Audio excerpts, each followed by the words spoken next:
La tendencia en realidad es a que venga algo sencillo. No quiere decir que sea necesariamente fácil y que no tengas que estudiar, pero suele ser manejable. No tiene tanto nivel como lo que sí suelen tener los normales o los ordinarios, pero la dificultad de estos exámenes radica en la forma en la que te va a tomar. El doctor Gutiérrez suele preferir los exámenes escritos a los exámenes con opciones múltiples.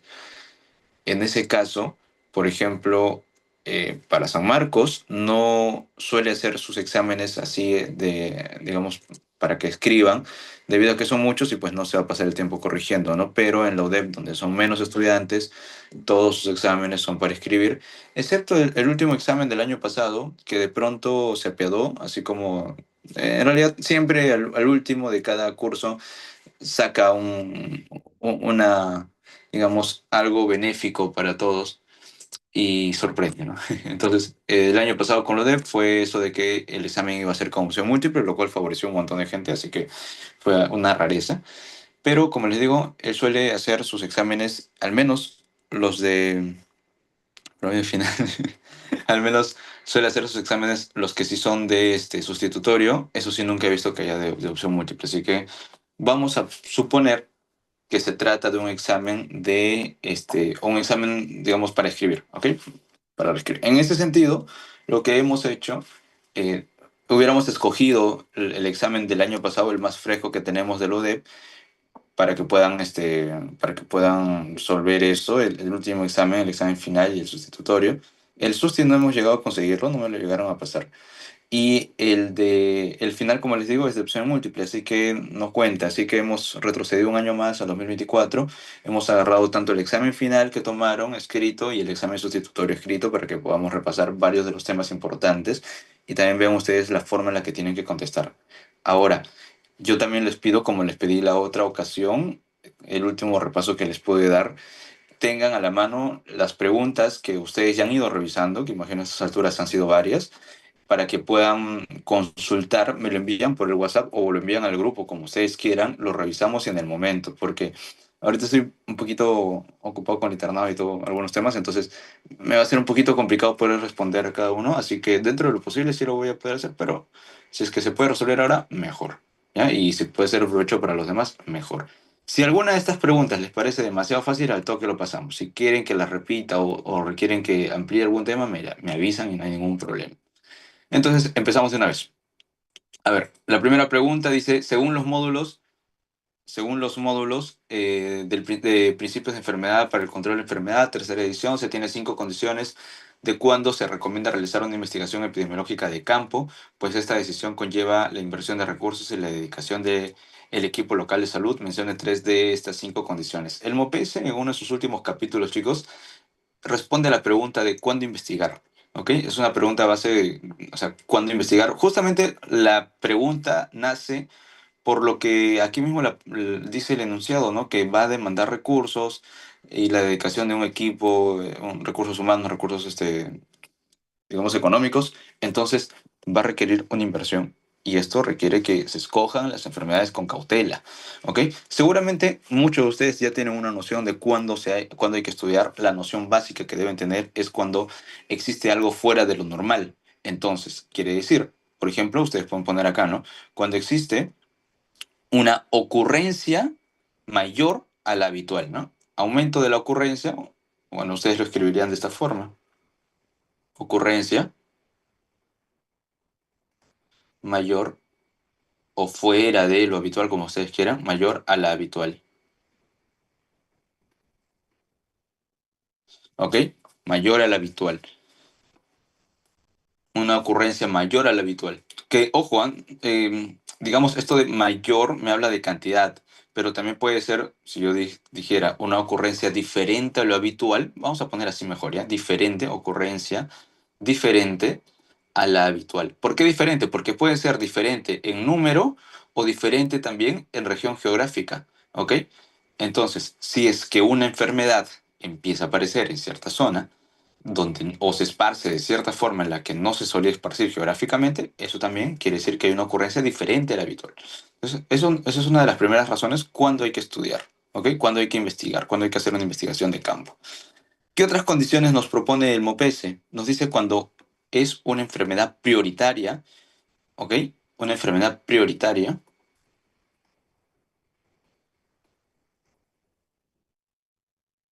con un impacto importante en la salud pública, ¿ok? Que impacte en la salud pública. ¿Y cuándo decimos que hay enfermedades, cuándo decimos que una enfermedad es prioritaria? Bueno, esto realmente ya debe estar determinado por las autoridades de salud, ¿ok? Ustedes, o nosotros nos regimos bajo normas y ahí se indican cuáles son las enfermedades prioritarias para el Perú. Ojo, para el Perú, pero también hay enfermedades que se deben notificar y luego, obviamente, investigar, que son internacionales. ¿Alguno de ustedes recordará? Ahí, está grabando. Ahí, ok. ¿Alguno de ustedes recordará el reglamento internacional, el reglamento sanitario internacional? ¿Qué dice el reglamento sanitario internacional? ¿Cuántas son las enfermedades de notificación obligatoria e inmediata que dicta el reglamento sanitario internacional? ¿Qué dicen? ¿Cuántas? Aunque sea, dígame cuántas. De tal forma que si aparece una de ellas, al toque se notifica y por ende se investiga.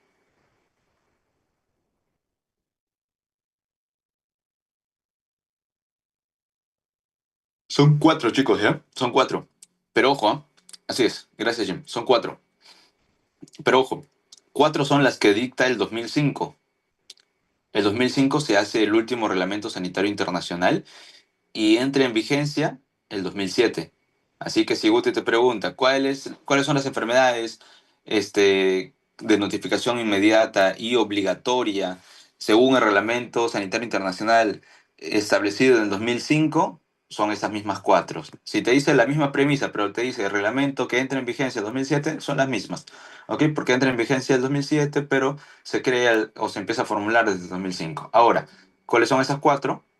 Esas cuatro son la viruela, ¿ok? La poliomielitis debido a poliovirus salvaje, perdón, polio. La, el síndrome respiratorio agudo severo, el SARS.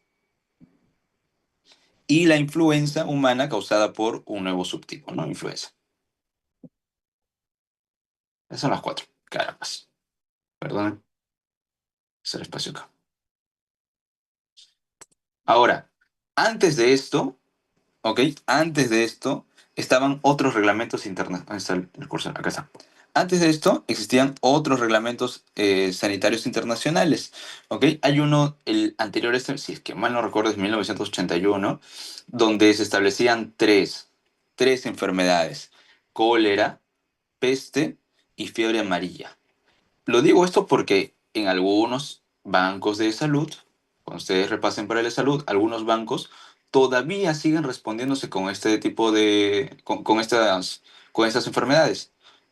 Y si es que no va por ahí el uso que puedan darle esta información, de repente Guti por ahí saca a modo de historia, ¿no? Antes de estas enfermedades, ¿cuáles eran? Cólera, peste y la fiebre amarilla. ¿Ok? Actualmente es la viruela, el polio, el SARS y la influenza, ¿no? Causado por un nuevo subtipo. Entonces, estas son las cuatro internacionales. Ya Perú tiene también sus otras enfermedades de notificación. Ahora, yo les sugiero algo, no sé si en algún momento ya les han sugerido, pero aquí voy a buscar algo. A ver, eh, calendario, ya. Cada año, cada año en Perú se saca un calendario epidemiológico, ¿ok? Cada año en Perú se saca un calendario epidemiológico. Espérenme, lo voy a poner en grande. Ah, por Dios, porque no puedo. Ya he hecho que ha pasado acá. Ay, qué feo. No puedo. Espérame un ratito, no puedo verlos. A ver, acá. Ya, ahí está, listo. Ok, cada año, se está viendo la pantalla, ¿no? Ya. Cada año en el Perú se saca un calendario epidemiológico. Seguramente ustedes ya han visto el tema de la notificación. Hay notificación individual, notificación colectiva, notificación mensual, notificación semanal, notificación diaria, ¿ok? Entonces, ¿dónde uno sabe eso? ¿Dónde uno puede ver qué cosa es lo que tengo que notificar y bajo qué periodicidad? En el calendario epidemiológico, dependiendo del año, en este caso, obviamente, del año 2026. Entonces, nosotros ubicamos este calendario y una vez que Exit. Y una vez que ubicamos el calendario, nos va a salir algo como esto. Exacto. Y aquí ustedes a la derecha van a ver las enfermedades de notificación inmediata, o sea, las que son dentro de las 24 primeras horas. Por ejemplo, ¿cuáles? Ahí hay un montón. Apréndete por lo menos unas 5. Fácil, Guti te pregunta y como es para escribir, te dice, mencióname 5 enfermedades en el Perú que son de notificación inmediata. No te va a especificar que son dentro de las 24 horas porque la definición de inmediata es dentro de las 24 horas. Y acá hay varias, ¿no? Rubiola, sarampión, tétano neonatal, tosferina, hay varias, ¿ok? El monkeypox, por ejemplo, aquí, o la viruela. Luego tienes las de notificación semanal. Dengue sin señales de alarma, dengue con señales de alarma, eso se notifica de manera semanal, ¿ok? Luego también tienes la notificación mensual, ¿no? Por ejemplo, el SIDA, la infección por VIH, etcétera. Luego tienes la notificación semanal consolidada, que ya son como que en grupo, ya no es individual, sino que por la ocurrencia o por la frecuencia de la enfermedad no te permite esto y pues en grupo lo vas notificando, ¿no? Que es la enfermedad de diarreicas, la enfermedad diarreica aguda, la infección respiratoria aguda, las neumonías y el asma. Eso sí es importante que te lo aprendas, ¿ah? Es importante que te aprendas y como te digo, memorízate aunque sea unos dos, tres ejemplos de cada uno de estos para que puedas defenderte en tu examen en caso te lo dé. Cada año se va actualizando esto y por ejemplo esto es para el 2026. Ya, ahí te doy una herramienta para que puedas investigar eso. ¿Listo? Ok. ¿Qué otras cosas más? Enfermedades prioritarias que tengan impacto en la salud pública. Enfermedades que tengan fuente común. ¿Ok? Los brotes, ¿no? Los brotes que tengan fuente común. Brotes de fuente común entrarían también aquí. Dice son cinco, ¿no? Bueno, hemos puesto tres aquí. Hay otras dos más. Por ejemplo, cuando hay una severidad mayor a la habitual, ¿no? Cuando hay una severidad, vamos a poner acá cuatro, aquí, cuatro. Cuando la severidad es mayor a la habitual, ya sea por mayor letalidad o mayor tasa de hospitalización. ¿Ok? Cualquiera de esas dos. Disculpen, chicos, un ratito. Perdón. Ok, entonces, eh, las cinco son. Ya. Las erradicadas. Las erradicadas también.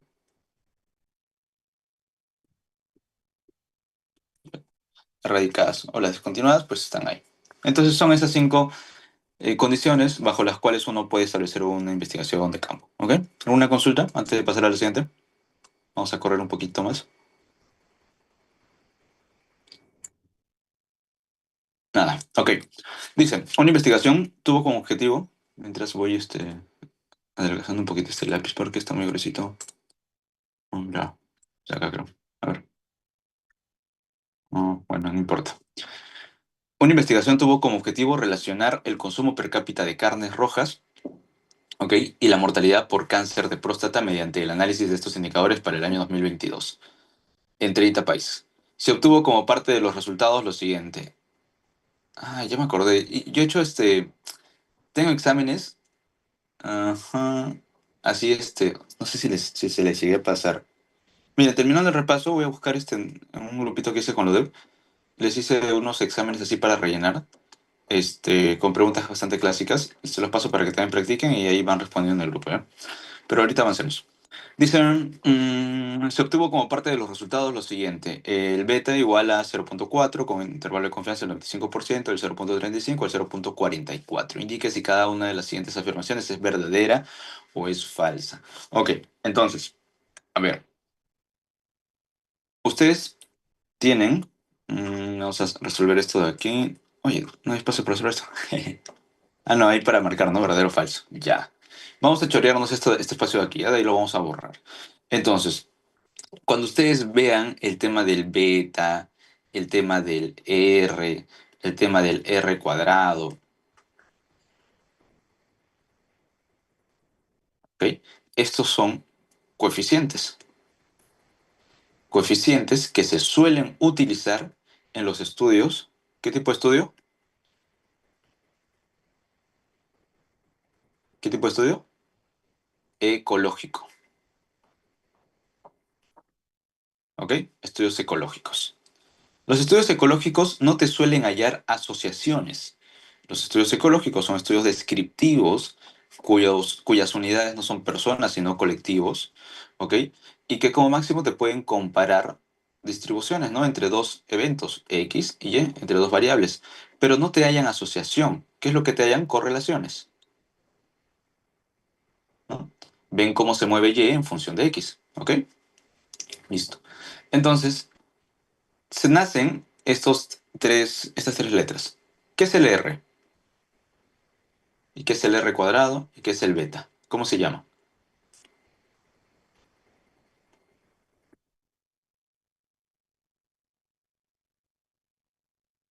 El R, coeficiente de correlación, ¿no? El R cuadrado es el coeficiente de determinación.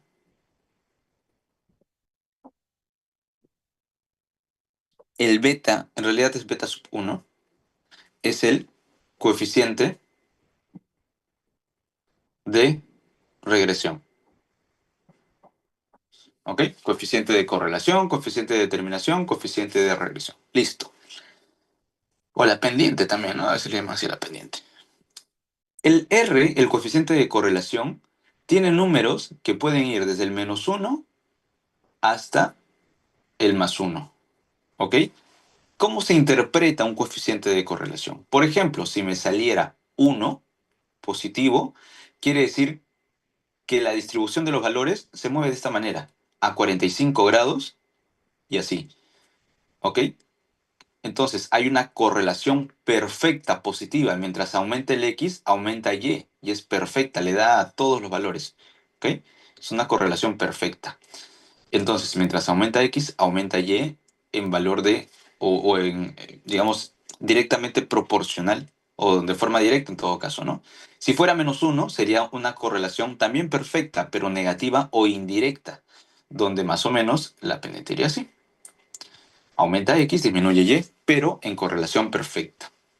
Son todas esas posibilidades las que puede utilizar el coeficiente de correlación, desde el menos uno hasta el más uno.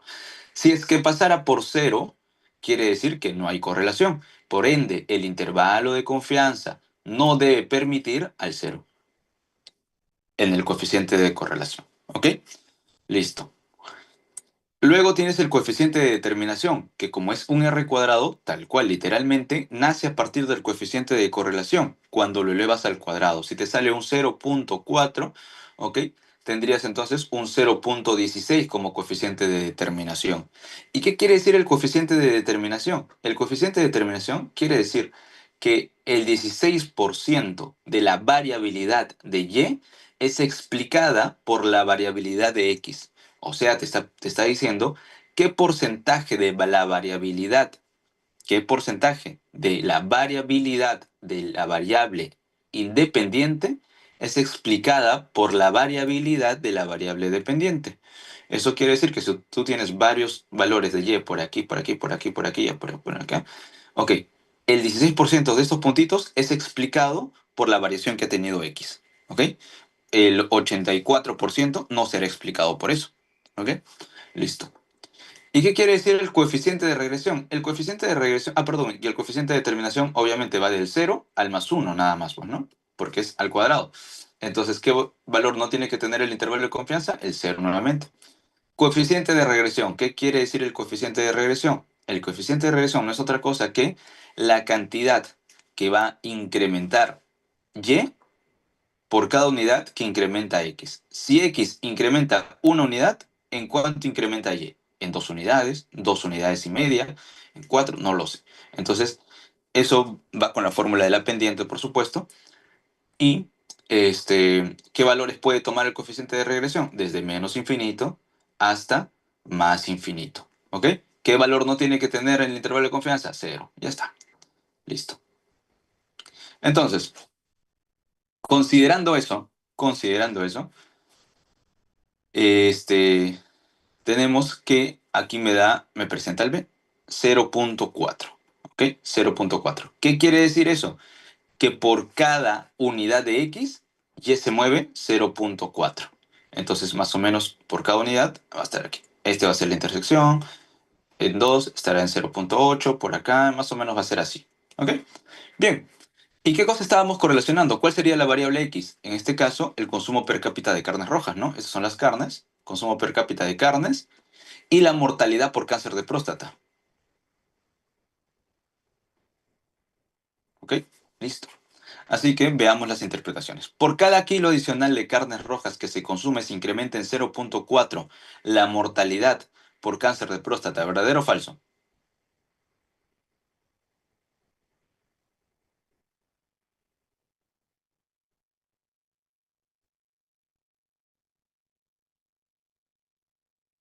¿Verdadero o falso?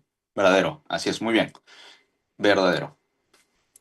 El 16% de la mortalidad por cáncer de próstata puede explicarse por el consumo de carnes rojas en la población. ¿Verdadero o falso? ¿Qué dicen? Falso, pues no, porque esa interpretación sería una interpretación correcta si es que me hubiera dado R, perdón, si es que el 0.4 hubiera sido el R, ¿no? Y así yo le elevaba al cuadrado y me salía 0.16 y obviamente la interpretación sería esa, pero no, ese 0.4 no es el R, es el beta, así que esto es falso. A mayor consumo de carne roja, se evidencia un incremento estadísticamente significativo en la mortalidad por cáncer de próstata. Ya, algo importante de esto de aquí es la interpretación del R. Cuando te den, o sea, si es que te dan un R y te dice, interprétame ese R, tú lo tienes que interpretar de esa manera. ¿No? Si te dan un R igual a 0.5, ya, tú lo interpretas y dices, a mayor consumo de carnes rojas, se evidencia un incremento estadísticamente significativo en la mortalidad por cáncer de próstata. Hay una correlación directa. Ok, perdón, hay una correlación, claro, directa o positiva. ¿Está bien? Entonces, ¿me está dando el coeficiente de correlación? No. Pero, acá va el pero, en este caso, el beta sub 1, como también es positivo, de cierta forma lo que dice esta premisa número 3 no es contradictorio a lo que dice el beta uno, ¿cierto? Porque si el beta uno me dice que por cada unidad que incremente mi X, mi Y va a incrementar en 0.4, entonces quiere decir que a mayor consumo de carnes rojas va a haber un incremento de mortalidad por cáncer de próstata. Así que por más que esto sea literalmente la interpretación del R y no me den el R, con el beta sub uno puedo deducir esto. Así que esto también es verdadero. ¿Ok? ¿El diseño de investigación corresponde a un estudio ecológico de serie de tiempo, verdadero o falso?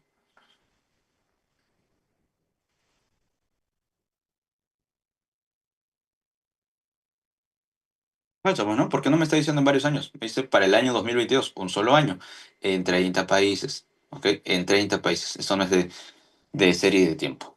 Falso. Ok, chicos, ¿alguna consulta con esto?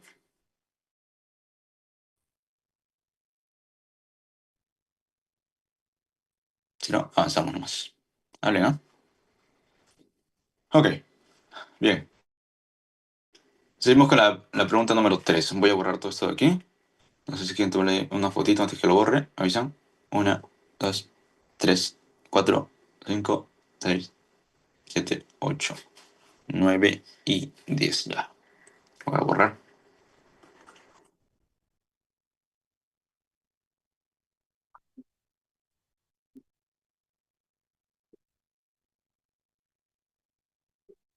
¿Listo? Bien, chicos. Seguimos. Dice, se le encarga la construcción de una curva endémica para una enfermedad sujeta a vigilancia en la jurisdicción de su establecimiento de salud para los 10 años previos. Durante la semana epidemiológica número 25, el número de casos ha sido, ya, recordemos un poco de curva endémica. La curva endémica es un instrumento con el cual nosotros podemos vigilar la ocurrencia de una enfermedad basándonos en información de forma sugerente 7 años previos, evitando los años pandémicos, ¿ok? Pero en este caso nos han dado 10 años, lo cual no hay ningún problema, se puede hacer con eso, pero se sugiere 7, ¿ok?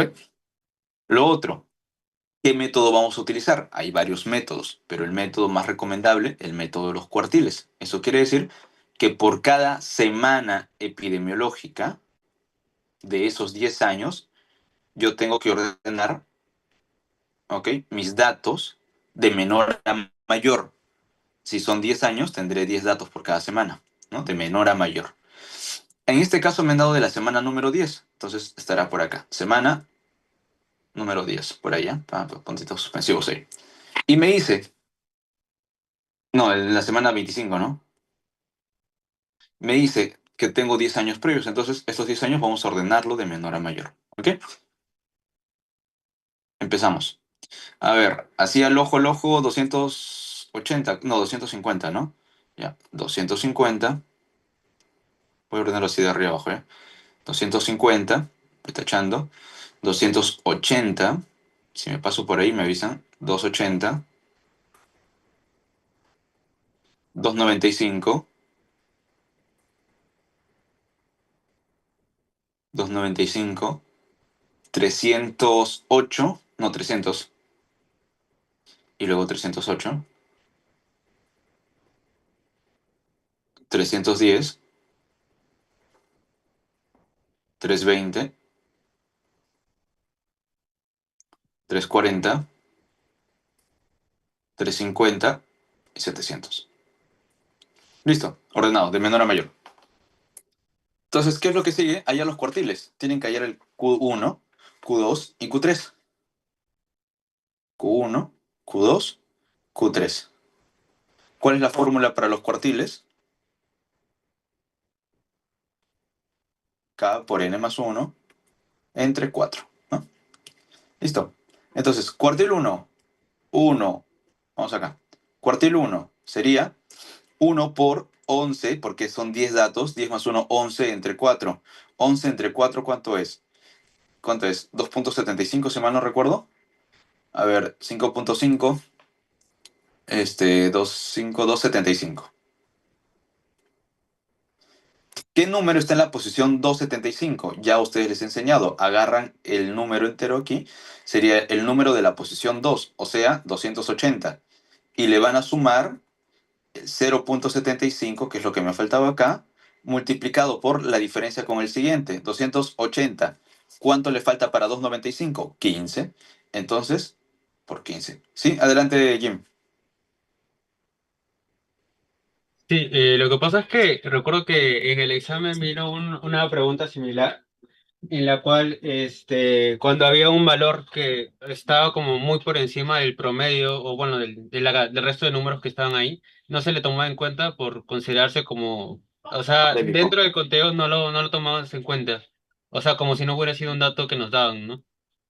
Eso Ya, hizo perfecto. esa corrección de Guti, pues, y en vez de 11 salía 10 como n Sí, más. ya, perfecto, perfecto. Tienes mucha razón. Justamente con la aclaración que estábamos diciendo hace un momento de... sí, sí, ya, perfecto. Ya, si es así, ya miren, para este examen sí lo consideró, para este examen, pero realmente no debió haberlo considerado por lo que estábamos comentando. El MOPS te indica las dos condiciones por las cuales tienen que, o, perdón, las sugerencias con las cuales se arma una curva endémica. Uno, con 7 años previos. Dos, que sean años no pandémicos, o sea, no fuera de lo normal. Por eso que el 700, al salirse fuera de lo normal, pues no se debería considerar. Luego tienes que, ¿qué más dijimos? Bueno, ya, con el método de los cuartiles, que sería lo más indicado. Entonces, si es así, y si ya les he hecho esa corrección, tómenlo, ¿no? No hay ningún problema. Lo tomamos aquí también. Queda. Entonces sería 1 por 10 entre 4, lo cual daría 2.5. Tomando 2.5 tendríamos a 280 más 15 por 0.5, ¿no? 15 por 0.5 es 7.5, creo. Entonces sería 287.5. ¿Ok? Pero vamos directamente a lo que nos pide acá. Nos dice, usted determina entonces que la zona de éxito para la semana epidemiológica 25 se ubica, ya, acuérdense de la mnemotecnia que habíamos utilizado, el EA6. Listo. zona de epidemia, alerta, seguridad y éxito, ¿no? Me pide la zona de éxito. Entonces, usted determina entonces que la zona de éxito para la semana epidemiológica 25 se ubica, ya, éxito debajo del cuartil uno, que justamente es el que acabamos de hallar. O sea, debajo de 287.5.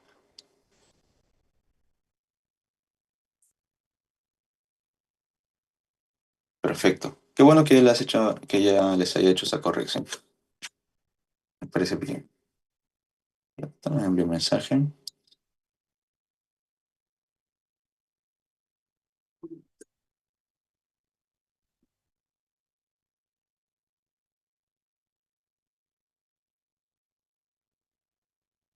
Continuamos. Chicos, me acaban de escribir, ah, no voy a chismear quién, que les han comentado que las preguntas van a ser de verdadero y falso. No sé si me pueden confirmar ese dato, porque si es así, pues buscamos, ¿no? Ese tipo de preguntas.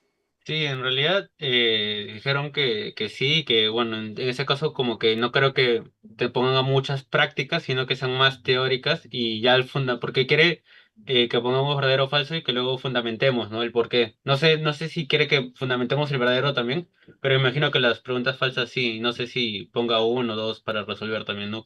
Y fundamentamos con el cálculo. Mm. Yo nunca he visto ese tipo de preguntas con él, ¿eh? Porque mira, cuando pone así verdadero o falso, cuando pone verdadero o falso, no ponía resolución. ¿Qué se está inventando ahora? No sé, ustedes dirán, ¿continuamos con la resolución de esto? O no sé si por ahí tienen alguna pregunta en particular que sea muy similar a lo que están pidiendo y lo hacemos. Este, sí dijo que va a venir verdadero y falso, pero, o sea, puede venir, la justificación puede ser la resolución de un ejercicio, también dijo. Ok, ya. Bueno, entonces seguimos resolviendo. Ok. Y tratamos de adaptarlo, a ver, dentro de lo que se pueda. Pregunta número 4. Al aplicar dos pruebas diagnósticas de manera simultánea, definimos como positivo a quien es positivo al menos a una prueba y como negativo a quien es negativo a ambas pruebas. ¿Cuál es el resultado de este procedimiento para la sensibilidad y especificidad neta al comparar a estos hallazgos a la sensibilidad y especificidad originales de cada prueba diagnóstica? Vamos a tomarnos unos 10 minutos para poder hacer un mega repaso de lo que es pruebas de sensibilidad y especificidad. ¿Ok? Ojalá, chicos, que de verdad les hayan podido convertir a alguien. Yo no lo tenía en la mano, así que no lo he podido convertir. Pero el año pasado, bueno, por el tiempo que también tenía en ese momento, he dictado más repasos y ahí he hecho varios gráficos chéveres. Entonces, ojalá que hayan visto esto, pero igual si es que lo han visto, lo reforzamos y si no, pues lo volvemos acá. ¿Cómo se oculta esto? Lo volvemos a ver, no se preocupen. Ya. Ok. Cuando nosotros tenemos el tema de la sensibilidad y especificidad, ¿ok? Espérense. Vamos a armar el cuadrito doble entrada clásico.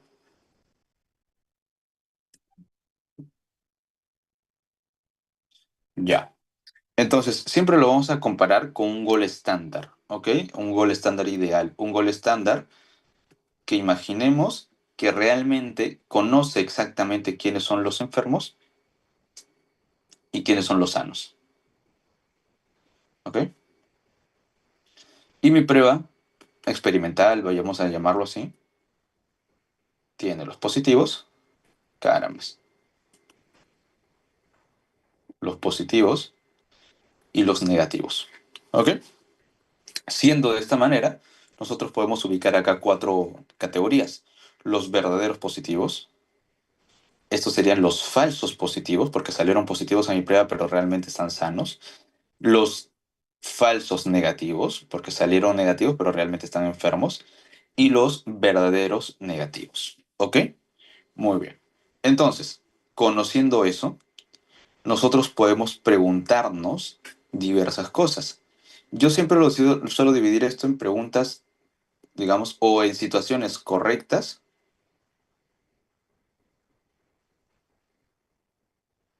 y situaciones incorrectas. ¿Ok? Entonces, En lo que corresponde a situaciones correctas, tenemos 4 preguntas que hacernos. Por ejemplo, y esto se basa en las teorías de probabilidades. ¿Ah? ¿Cuál es la probabilidad de que una persona enferma tenga un resultado positivo? Eso sería lo correcto, ¿no? Que una persona enferma tenga un resultado positivo. Entonces, ¿cuál es la probabilidad de que una persona enferma tenga un resultado positivo? Esto es, voy a usar el resaltador acá. Voy a checar esto acá para que pueda usar el resaltador así rápido y no esté sufriendo, ¿ya? Entonces, si es que ustedes se dan cuenta, la probabilidad de que tengamos una persona enferma, tenemos que ubicarnos en el grupo de enfermos, que son todos ellos.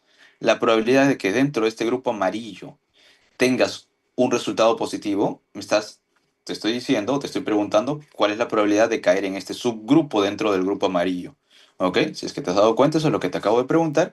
Y entonces, eso se respondería con una fórmula simple, que es los que han salido verdaderos positivos dentro de los verdaderos positivos más los falsos negativos. ¿Ok? Eso es todo. ¿Y esto quién es? ¿Quién es ese? ¿Quién es ese? ¿Quién es ese?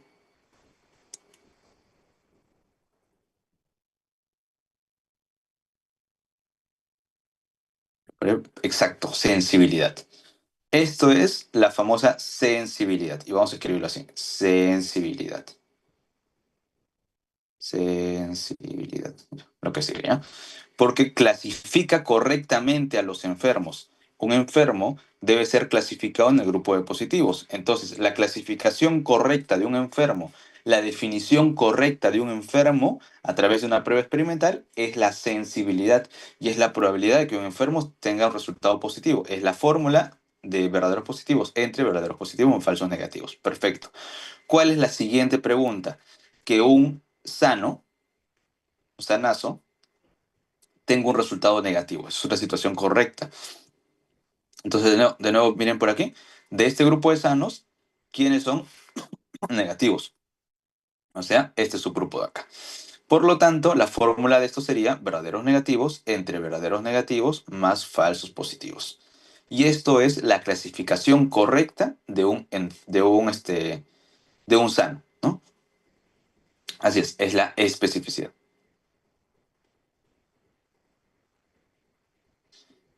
¿Ok? Entonces, por eso marco la S de clasificación correcta de sanos. Sigamos con otras preguntas, son 4 les dije. La tercera pregunta, ahora miremoslo al revés. ¿Cuál es la probabilidad de que alguien que ha salido positivo a mi prueba tenga un resultado, perdón, sea realmente enfermo? Primero salió el resultado y ahora yo me pregunto, ¿realmente será enfermo? Ok, veamos acá. Entonces, voy a remarcar encima ya, ojalá que no se pierda. Buscamos a los que son positivos. A sumar. Tengo que, a ver, el amarillo nuevo. A los que son positivos, todos estos de aquí, ¿ya? Si se dan cuenta, vamos a poner así. De todo este grupo de acá, de todo este grupo de aquí que son positivos, ¿quiénes están enfermos? Este subgrupo de aquí. Entonces, la fórmula será verdaderos positivos entre verdaderos positivos más falsos positivos. ¿Y quién es ese? Ese es el valor predictivo positivo. Muy bien, van siguiendo la secuencia, así que caigamos a la cuarta pregunta. La cuarta pregunta me dice, ¿cuál es la probabilidad de que habiéndome salido negativo en mi prueba, realmente esté sano? Que sería una situación correcta, ¿ok? Y eso, ya sin hacer tanto escándalo, vemos que son los verdaderos negativos entre los verdaderos negativos más los falsos negativos, ¿ok? Y esto es el valor predictivo negativo. Listo, eso ya ustedes lo saben. Vamos con las situaciones incorrectas, son 4 más. Primera, ¿cuál es la probabilidad de que un enfermo, a ver, a un enfermo, si fuéramos correctos, le debió haber salido positivo? Ya, pero ahora vayamos a las situaciones incorrectas, que le salga negativo. ¿Cuál es la probabilidad de que a un enfermo le salga un resultado negativo? Si nosotros vamos de nuevo a la tablita y ubicamos a los enfermos y ubicamos a los que les han salido negativos a pesar de ser enfermos, sería los falsos negativos entre los falsos negativos más los verdaderos positivos. ¿Correcto? ¿Y eso quién es?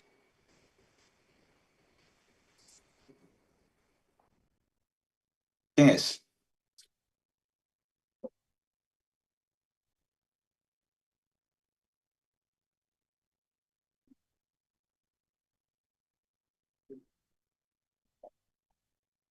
Dicen, ¿qué dicen? Miren, agarremos esta formulita de acá.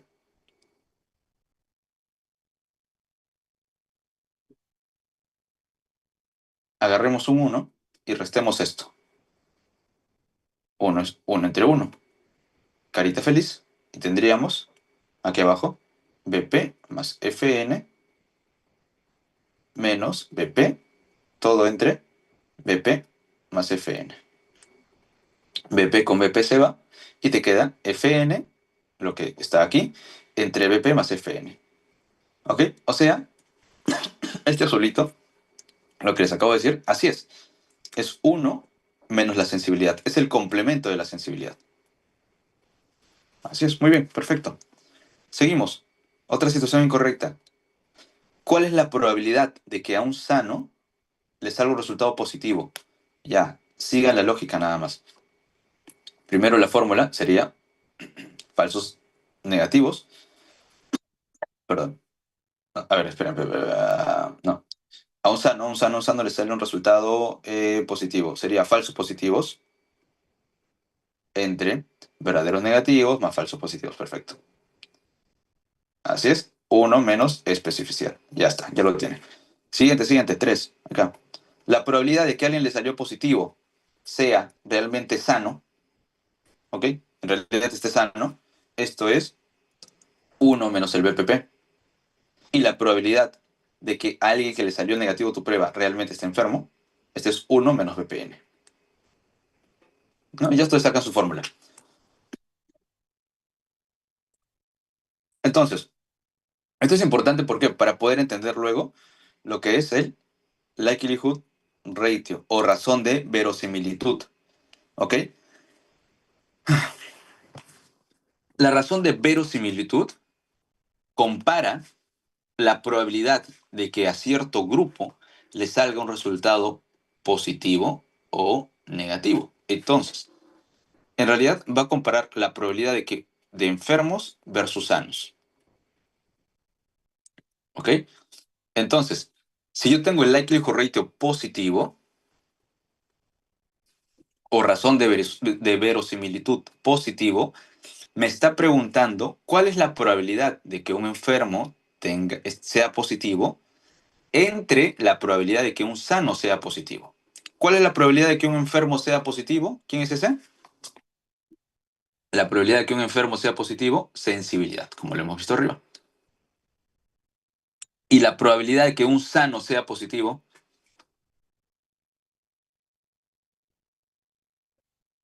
1 menos especificidad. Y ahí tienes tu fórmula del likelihood ratio positivo. Si te dijera el likelihood ratio negativo, es la probabilidad de que un enfermo tenga un resultado negativo. ¿Quién es la probabilidad de que un enfermo tenga resultado negativo? 1 menos sensibilidad.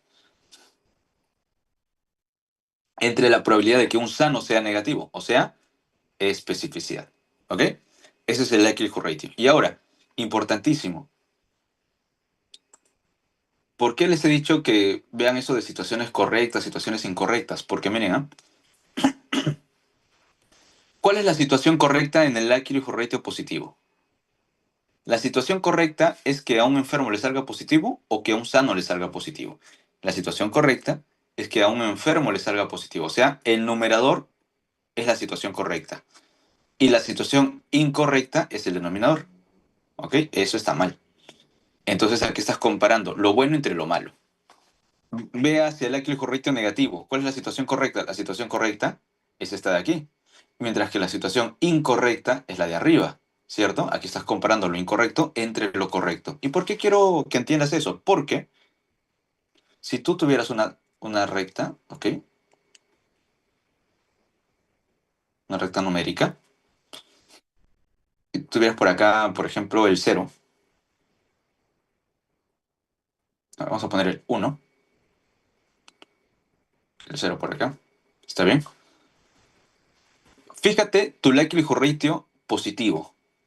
¿Tú qué quisieras que haya más? ¿Más situaciones correctas o más situaciones incorrectas? Tú quisieras que existan más probabilidades de situaciones correctas. Eso quiere decir que tú lo que esperas es que tu numerador sea muchísimo más grande que tu denominador. ¿ok? Y cuando un numerador es más grande que el denominador, se va alejando del uno. O sea, tú esperas que tu LR positivo sea mayor a uno y además lejos del uno, sea lejos del uno, ¿ok?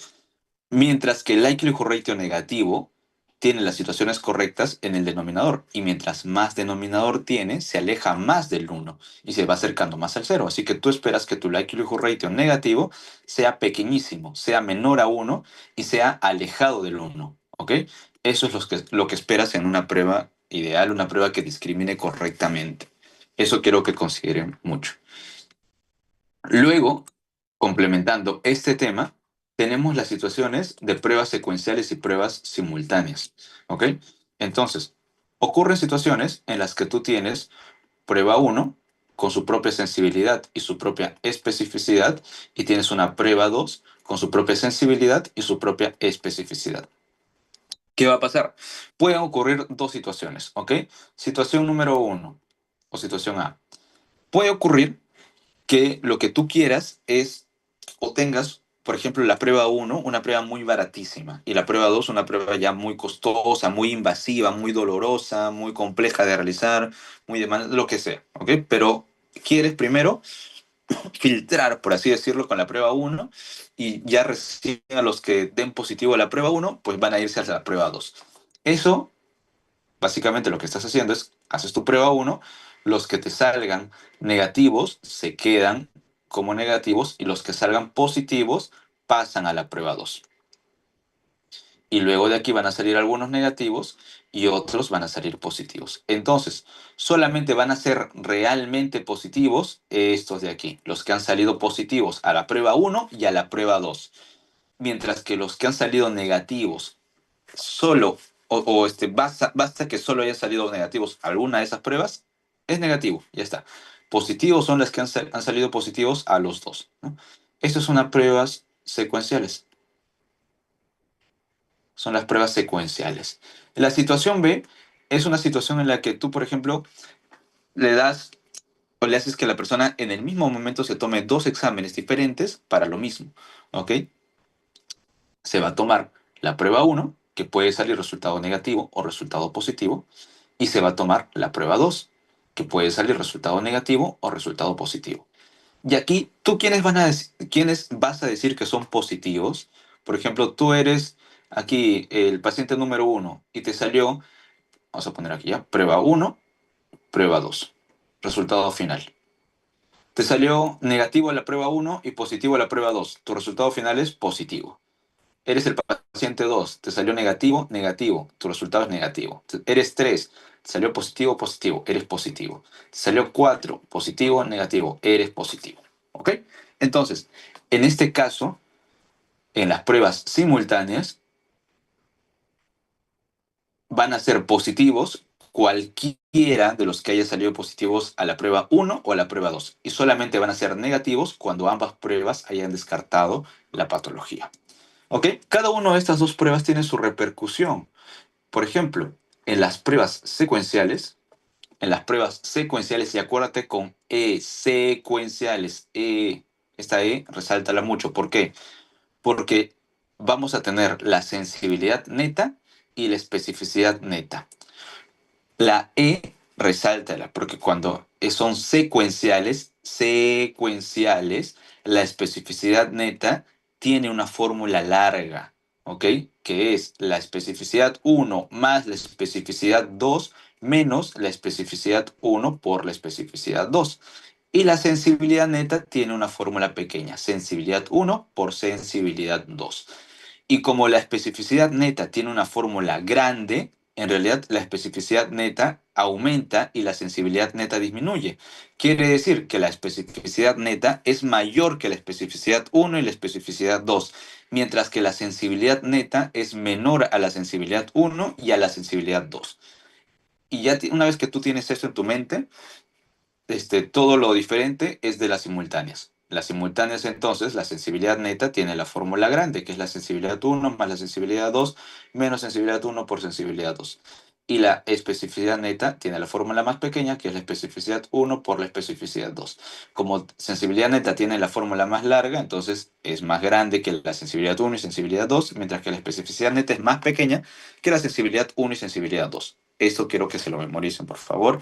Traten de apoyarse. No me da tiempo ahorita de justificarles el por qué ocurre todo eso. Da para más, pero al menos las conclusiones apréndanse. ¿Ok? Listo. Acá para que retomen su pantalla, su experiencia. Ya. 1, 2, 3, 4, 5. Hola, Listo. disculpa, una consulta. Solo para que quede claro, en la likelihood ratio, ¿cómo explicaste la E sobre la S? O sea, porque claramente sería cuestión de aprendernos a las fórmulas, ¿no? Pero, ¿qué sentido le diste? Ah, ya. Ok. Lo que pasa es que el likelihood ratio les pueden preguntar, les pueden decir como que ¿qué significa el likelihood ratio? O simplemente no les piden el likelihood ratio, simplemente te dicen cuál es la probabilidad de que un enfermo tenga, perdón, la probabilidad de que un enfermo sea positivo es 2 veces la probabilidad de que un sano sea positivo. Lo que estoy diciendo con todo ese chamullo es el likelihood ratio positivo es 2. ¿Ok? Entonces, apréndanse eso, que la interpretación del likelihood ratio es la comparación de un resultado determinado de enfermos entre sanos. ¿Cuál resultado? Puede ser positivo o puede ser negativo. Si me piden el likelihood ratio positivo, me están pidiendo la probabilidad de que un enfermo sea positivo entre la probabilidad de que un sano sea positivo. ¿Ok? Si me piden el likelihood ratio negativo, me están pidiendo la probabilidad de que un enfermo sea negativo entre la probabilidad de que un sano sea negativo. ¿Ok? Entonces, ¿cómo sabemos la probabilidad de que un enfermo sea positivo? Es la sensibilidad, ¿no? La clasificación correcta de los enfermos. Mientras que la probabilidad de que un sano sea positivo, esa es una situación incorrecta, porque un sano te debería salir negativo. Entonces es 1 menos especificidad. Por el otro lado, la probabilidad de que un enfermo te salga negativo, esa es una situación incorrecta. Debería haberte salido positivo. Entonces es 1 menos sensibilidad. La probabilidad de que un sano te salga negativo, esa es una situación correcta, sería especificidad. ¿Está bien? ¿Respondí tu duda o...? Sí, sí, ya mucho más claro, gracias. Listo, queda. Vamos con la pregunta de aquí. Ok, entonces acá me dice, al aplicar 2 pruebas diagnósticas de manera simultánea, ok, me están hablando de pruebas simultáneas, definimos como positivo a quien es positivo al menos una de las pruebas, lo que les dije, ¿no? Tienes individuo 1, 2, 3, 4, ya, listo. Como negativo a quien es negativo a ambas pruebas. Listo, es lo que ya establecimos. Entonces, queda claro que se trata de unas pruebas simultáneas. ¿Ok? Listo. ¿Cuál es el resultado de este procedimiento para la sensibilidad y especificidad netas al comparar estos hallazgos a la sensibilidad y especificidad originales de cada prueba diagnóstica? Listo, ya tú sabes. Simultáneas. Vamos por la mnemotecnia. Si son secuenciales, la especificidad neta tiene la fórmula largaza, la sensibilidad neta tiene la fórmula pequeña, la especificidad neta incrementa, la sensibilidad neta disminuye. Mientras que en las pruebas simultáneas, todo lo contrario, ¿no? La especificidad neta tiene la fórmula pequeña, la sensibilidad neta tiene la fórmula más larga, la especificidad neta disminuye, la sensibilidad neta incrementa. Entonces vamos por esta parte de aquí. Sensibilidad neta incrementa. O en todo caso, póngale, es mayor que sensibilidad 1 y sensibilidad 2. Sustento de tu respuesta. La sensibilidad neta se calcula con la siguiente fórmula. Sensibilidad 1 más sensibilidad 2 menos sensibilidad 1 por sensibilidad 2. Si quieres pones ejemplo. Si tengo sensibilidad 1, 80, tengo sensibilidad 2, 70%, ¿ok? Va a ser 80 más 70, tiene 150, menos, ¿cuánto sería 80 por 70? Obviamente va a ser, esto aquí en porcentaje sería 0.8, perdón, o sea, ya, ¿saben qué? Hagámoslo con valores crudos y de ahí lo convertimos a porcentaje, ¿ya? Para que no se mareen. 80, 70. En valores crudos sería 0,8 más 0,7 menos 0,8 por 0,7. ¿Cuánto es 0,8 por 0,7, por favor?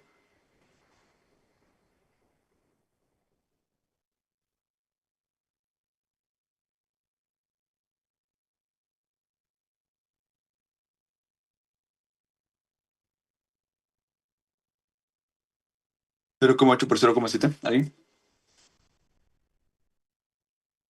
0,56, ya. 0,56. 1,5 menos 0,56 va a ser 0,94. ¿Ok? O sea, 94%. Ahí está, pues. La sensibilidad neta es mayor al 80% y mayor al 70%. Comprobado. Ya está. La especificidad neta es menor que la especificidad uno y la especificidad 2. Sustenta la respuesta. La fórmula para encontrar la especificidad neta es especificidad uno por especificidad 2. Ya está, le ponen un ejemplo y listo, lo sustentan así. Vamos. ¿Alguna duda que doy?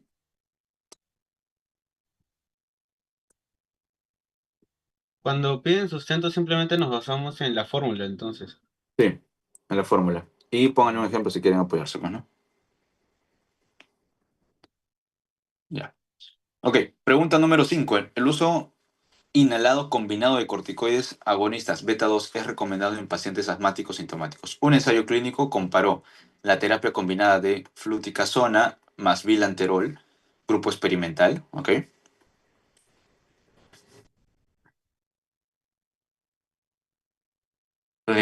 Frente a la administración de solo fluticasona, control.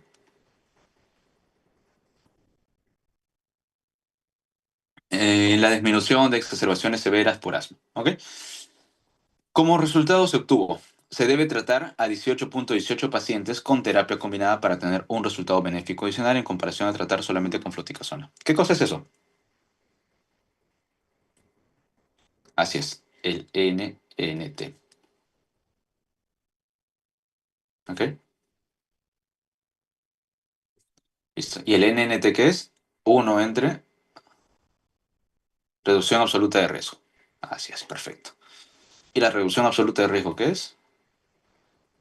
La incidencia del grupo control menos la incidencia del grupo experimental. ¿Ok? Así es, perfecto, ya está. La reducción relativa del riesgo a tratar a los pacientes con terapia combinada frente a tratar con solamente fluticasona fue del, ya, o sea, el RRR fue del 27,5%. 27,5%. ¿Qué cosa es el RRR? RRR, dije cuatro veces creo. Incidencia de controles menos la incidencia de grupo experimental entre la incidencia de los controles, ¿no? Listo, ya está. Entonces, ya no tenemos nada más que hacer que meterle álgebra al resto, o aritmética, creo.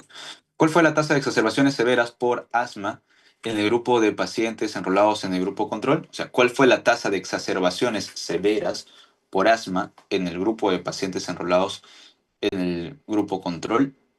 Listo. O sea, me está pidiendo la incidencia del grupo control, ¿no? Me está pidiendo eso de acá. Ujú.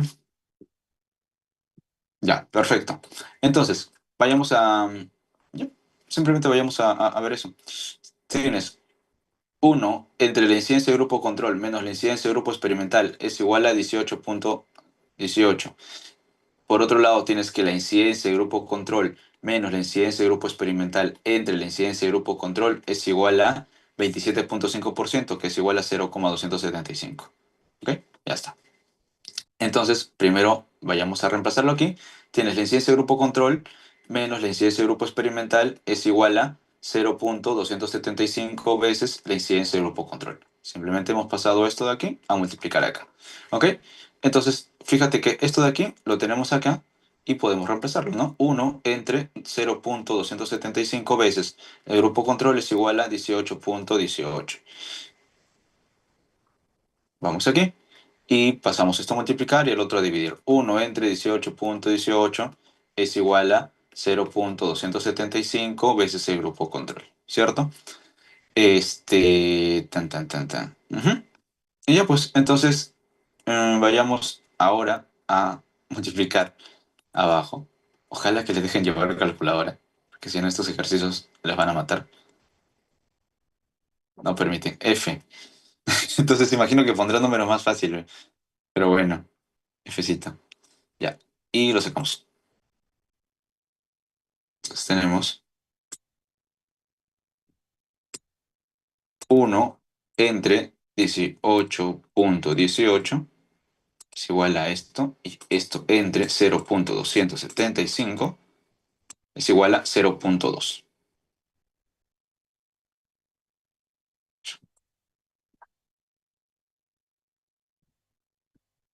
¿Ok? Entonces, la tasa de exacerbaciones severas en el grupo control es de 0,2. Así es, muy bien, perfecto. Gracias, seguimos. Sobre la muestra sesgada por la duración, responde a las siguientes preguntas. ¿En qué diseño de investigación se presenta este tipo de sesgo? ¿Qué dicen? ¿Qué cosa es la muestra sesgada por la duración? ¿Se acuerdan? Exacto, en los transversales, ¿no? También los casos y controles, ya a veces. ¿Ok? Principalmente de los transversales. Si solamente le piden uno, en los transversales. Básicamente es donde ustedes van a escoger casos prevalentes. Donde trabajen con casos prevalentes, ahí es donde puede ocurrir este tipo de sesgo. ¿Y dónde se trabaja con casos prevalentes? En los transversales. Donde también se trabaja con casos prevalentes en los casos y controles, al menos que te diga que se han escogido casos, incidentes, ¿no? Entonces, generalmente en los casos y controles también puede haber este tipo de sesgo. ¿De qué trata este sesgo? Que básicamente cuando tú tienes enfermedades de larga duración, ¿ok? Versus. Ok, miren, por ejemplo, acá tienes uno, 2, 3, 4, 5, 6, 7 casos de corta duración. O sea, la enfermedad te da más casos de corta duración y 4 casos de larga duración. Entonces, un corte por aquí, por ejemplo, y te das cuenta que en ese corte de casos prevalentes tienes 3 casos de larga duración y uno de corta duración. Entonces, hay un hay una sobre representación de casos de larga duración. Así es, sobre representación de larga duración. Eso es lo que ocurre. Ese es el sesgo de la muestra sesgada por la duración. ¿Ok? Seguimos. Los resultados de una investigación muestran que. el- Chicos, un momentito, quiero ver si Pierre ya está con nosotros para seguir avanzando. A ver, voy a escribirle.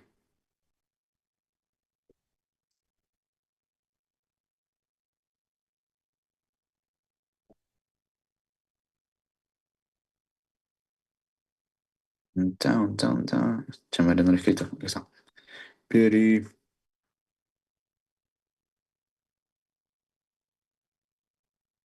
¿Está? Listo. Ok. Seguimos hasta que me responda. Dice, los resultados de una investigación muestran que la incidencia en la enfermedad respiratoria fue del 2% en hogares donde no se fuma, 5% en hogares donde un miembro de la familia es fumador moderado y 11% en hogares donde al menos un miembro de la familia es fumador pesado. De acuerdo a los criterios de causalidad de Hill, la descripción anterior se corresponde con el criterio ya al toque, sí, al toque, fácil. ¿Qué criterio?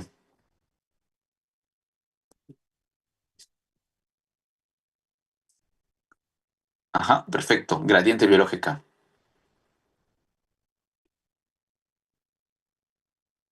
Por la dosis respuesta, pues, ¿no? Mientras más dosis hay de o mayor severidad en el consumo del tabaco, hay más respuesta. ¿Ok? Dosis respuesta. Listo. Ujú. Ya, igual, porque suele venir esto de acá, repasemos los 9 criterios de Bradford Hill. A ver, no sé si me acuerdo ya, porque hace tiempo que no reviso.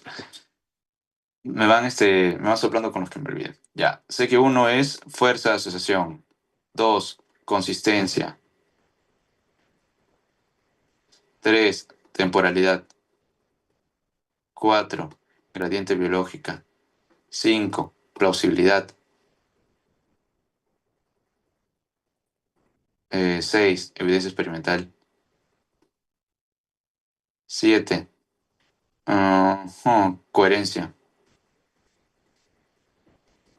8, analogía.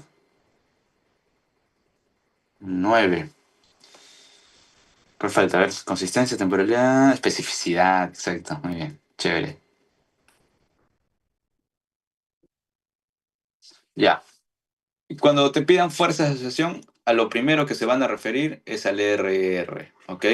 RR. O de repente por ahí el OR, que ustedes recuerden que es un estimador del RR y que estima el RR en 3 casos en particular, ¿ok? Cuando la incidencia de la enfermedad es pequeña, cuando los casos son representativos de las personas enfermas y los controles son representativos de las personas sanas, ¿Ok? Con esas tres condiciones, el OR es un buen estimador del RR. ¿Ok? Listo. Luego, la consistencia, básicamente es la repetición de un resultado en diferentes eventos. Principalmente cuando te van a pedir que hables de consistencia en las revisiones sistemáticas o en los metaanálisis.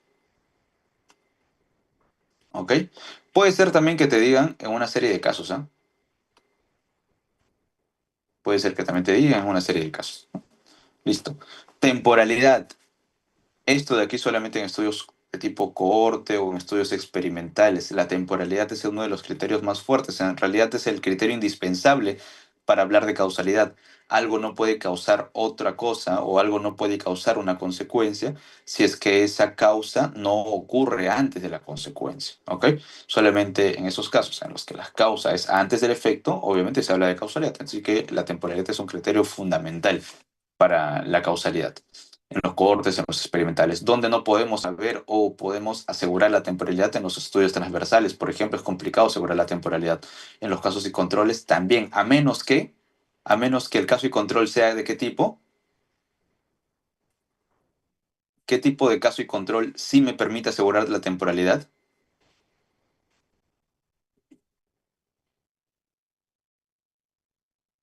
¿Qué tipo de caso y control? Exacto, anidado, muy bien. El anidado sí te permite hablar de temporalidad, ¿ok? Muy bien, seguimos. Perdón, la gradiente biológica, dosis-respuesta. ¿Ok? Dosis-respuesta. La plausibilidad biológica es muy parecido a la coherencia, pero cuando hablan de plausibilidad biológica, te están hablando de fisiopatología. Exactamente de fisiopatología. Si te describen algo fisiopatológico, eso es plausibilidad biológica. Si te hablan de coherencia, te están hablando más de que lo que tú estás mencionando, el postulado que estás diciendo, se correlaciona o hay coherencia con otros ámbitos de la medicina, no sé, epidemiología, con histología, no sé, o sea, digamos como que es coherente con todo lo demás que se conoce. ¿Ok? Evidencia experimental, obviamente los estudios experimentales entran aquí de cabeza, sin olvidar que existen los experimentos naturales que no son estudios experimentales de por sí, en realidad son estudios descriptivos, ¿ok? Porque tú aquí no intervienes como investigador, otro interviene y tú notificas esa intervención. Entonces, los estudios experimentales no son estudios experimentales como tal, no son estudios descriptivos, ¿ok? Ujú. Luego, la analogía, que es, pues básicamente, ya creo que se entiende. Y la especificidad es que una cosa te cause la otra. O sea, perdón, una cosa sea específicamente causante de otra cosa y no te cause otra enfermedad. Que ya son más criterios más débiles, bueno, que no son tan requeridos. No sé si algo me estoy olvidando de aquí. No, creo que no. Ya, seguimos.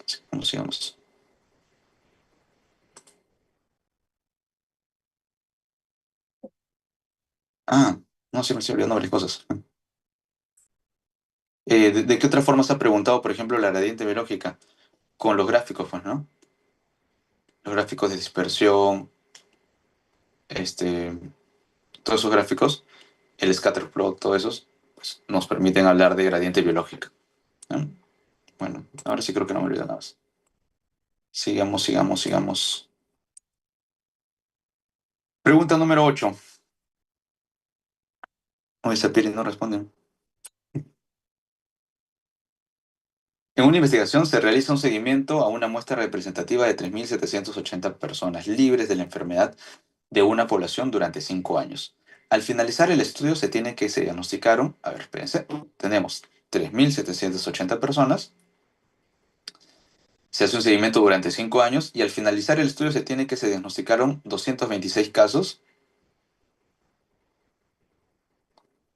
de la enfermedad pulmonar obstructiva crónica, 152 entre fumadores, ¿ok? O sea, de esos 226, 152 fumaban, Si la prevalencia del tabaquismo en esta población es del 37%, ¿cuántos casos de POC en la población pueden atribuirse al tabaquismo por cada 1000 habitantes? Ok, entramos al tema de medidas de impacto. Medición de impacto. Es muy interesante. Perdóname. Ya, entonces, analicemos de nuevo el problema, ¿sí? ¿Por qué me perdió? Tenemos una muestra representativa de 3.780 personas libres de la enfermedad. Se siguen durante 5 años. Al finalizar el estudio se diagnosticaron 226 casos nuevos de enfermedad pulmonar obstructiva crónica, 152 entre los fumadores. Tablita, de frente, tablita. ¿En qué estudio estamos? Un estudio de cohorte, ¿cierto? Listo. En el estudio de cohorte sí podemos hablar de incidencias, podemos hablar del RR, así que eso ya lo vamos intuyendo. Entonces, nuestro total, nuestra muestra es de 3.780 personas, ¿ok?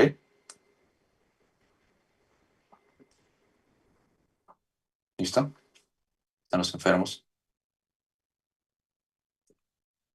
sanos, los expuestos y los no expuestos. Ya está. Me dice que bueno, estaban libres de la enfermedad, entonces todos son casos incidentes. Al finalizar el estudio se diagnosticaron 226 casos nuevos de enfermedad pulmonar. 226. Listo.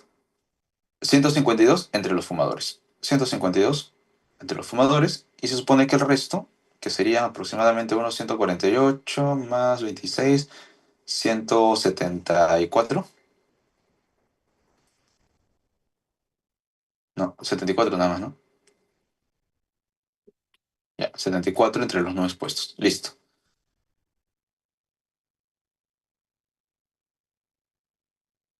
Perfecto.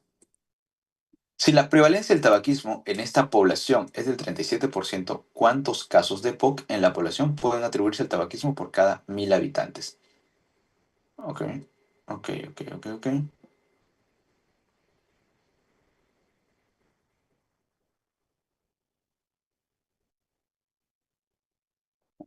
Listo. Ya, primero, ¿qué me está preguntando? ¿Qué medida de impacto me está pidiendo? ¿Quién se anima?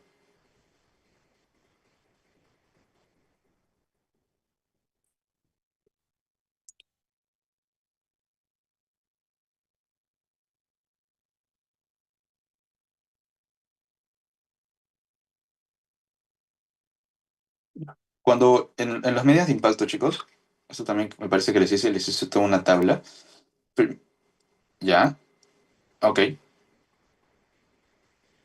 Sería un RAP en realidad, ¿ok? La primera pregunta que tienen que hacerse en una medida de impacto es si es que me están hablando, a ver, yo les he hecho una tabla así grande, no voy a repetirlo porque va a demorar bastante tiempo, pero vamos a hacer así cositas pequeñas, ¿ya?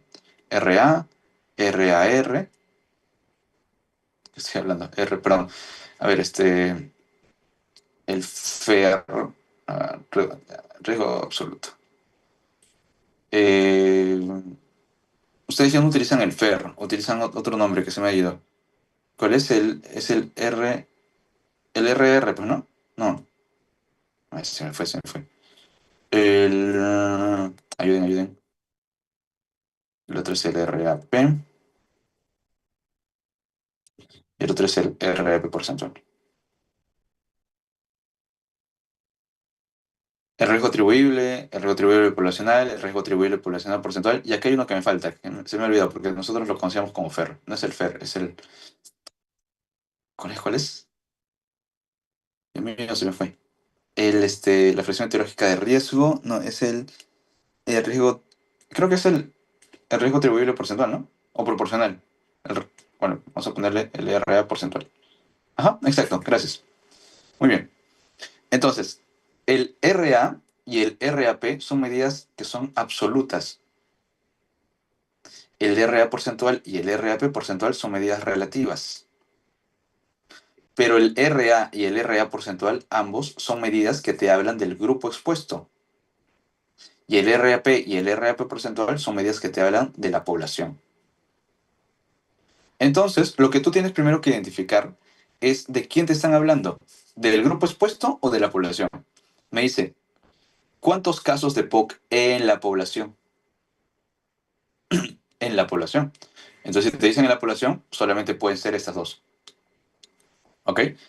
Por lo tanto, puedes coger el RAP o el RAP porcentual. ¿Cómo voy a saber cuál es? Depende. ¿Qué me están pidiendo? ¿Algo absoluto o algo relativo? ¿Me piden qué proporción? ¿Qué probabilidad? No, me dicen cuántos. ¿Cuántos? Nada más. Si me dicen cuántos, me están pidiendo una medida absoluta, o sea, me están pidiendo el RAP.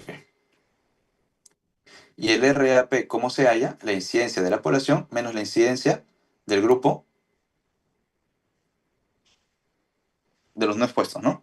La incidencia de la población menos la incidencia de los no expuestos. Ese es el RAP. Entonces, tenemos que hallar eso. ¿Me están siguiendo, no? Ya. Vayamos, a ver, vayamos a ver. Si la prevalencia del tabaquismo en la población es del 37%, ¿ok? O sea, el 37% de la población fuma.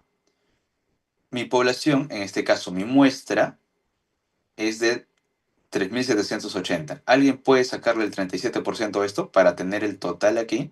Y con esto yo puedo tener la incidencia de los expuestos y la incidencia de los no expuestos. Por favor. ¿Cuál es el 37% de 3.780?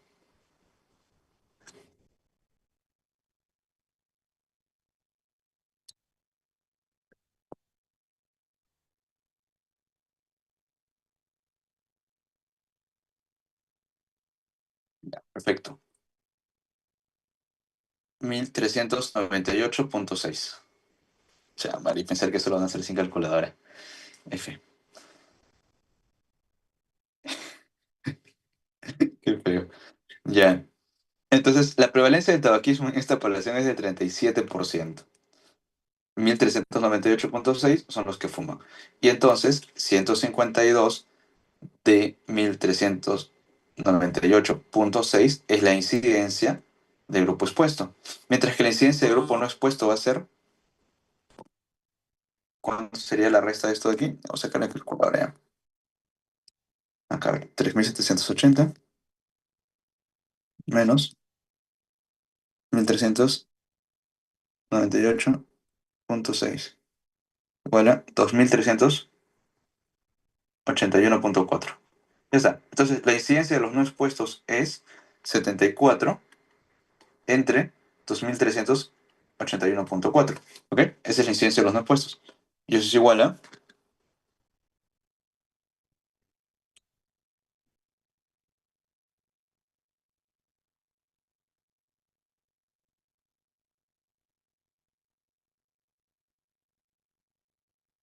Vamos a expresarlo por mil, ¿ya? Porque me piden acá por cada 1.000 habitantes. Vamos a aprovechar que me piden eso y vamos a multiplicarlo por 1.000. Entonces, esto por 1.000 sería igual a 31,07, o sea, 31,1 de cada 1.000. Esa es la incidencia de los no expuestos. ¿Ok? Listo. Ya tengo una parte de la resolución. Me falta la incidencia de la población. Ok. Acá, chicos, algo importante. Ustedes saben que en la estadística inferencial van a tener una población y de la población van a extraer una muestra. De esa muestra ustedes pueden tener un dato, por ejemplo, la prevalencia de esa muestra, pero la prevalencia de la muestra no necesariamente va a ser igual a la prevalencia de la población. ¿Qué cosa sí me tiene que decir el ejercicio para yo poder asumir que la prevalencia, ok, de esta muestra o la incidencia o lo que quieras de esta muestra sea la misma que de la población? Que sea una muestra representativa. Y aquí lo dice, es una muestra representativa. Entonces, lo que yo calcule en mi muestra puede ser de la población.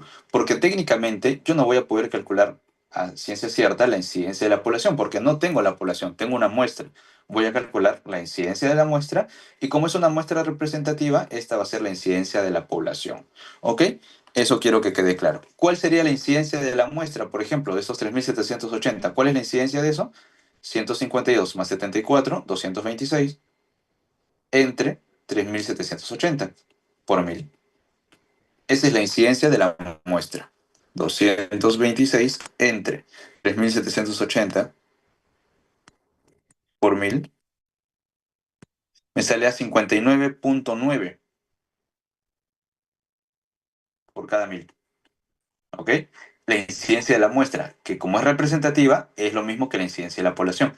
Y paso a restar con la incidencia de los no expuestos y sería 59.9 menos 31.1, lo cual me da 28.8. Entonces, 28.8 de cada 1000, ¿ok? 28.8 por cada 1000 habitantes es lo que es la respuesta. ¿Ok? No quiero que les quepa duda de cómo resolver este tipo de preguntas de medida de impacto, así que me gustaría preguntarles algunos ejemplos y que ustedes me respondan de qué se trata. ¿Ok? Entonces, por ejemplo, si tenemos tabaco y cáncer de pulmón, ¿ya? Tabaco y cáncer de pulmón. Si yo les preguntara, ajá, en los fumadores, ¿cuántos tendrán cáncer de pulmón debido a fumar, debido al tabaco? ¿Con qué se responde eso? Así en Juan. Perfecto, RA. Porque se trata del grupo expuesto, me dicen los fumadores y me piden una medida absoluta. ¿Cuál es la probabilidad de que un fumador tenga? Ya lo respondiste, perfecto. RA porcentual. Muy bien. Si yo les pregunto, ujú, a ver, hay una forma de preguntar un poquito más tranca. Ujú.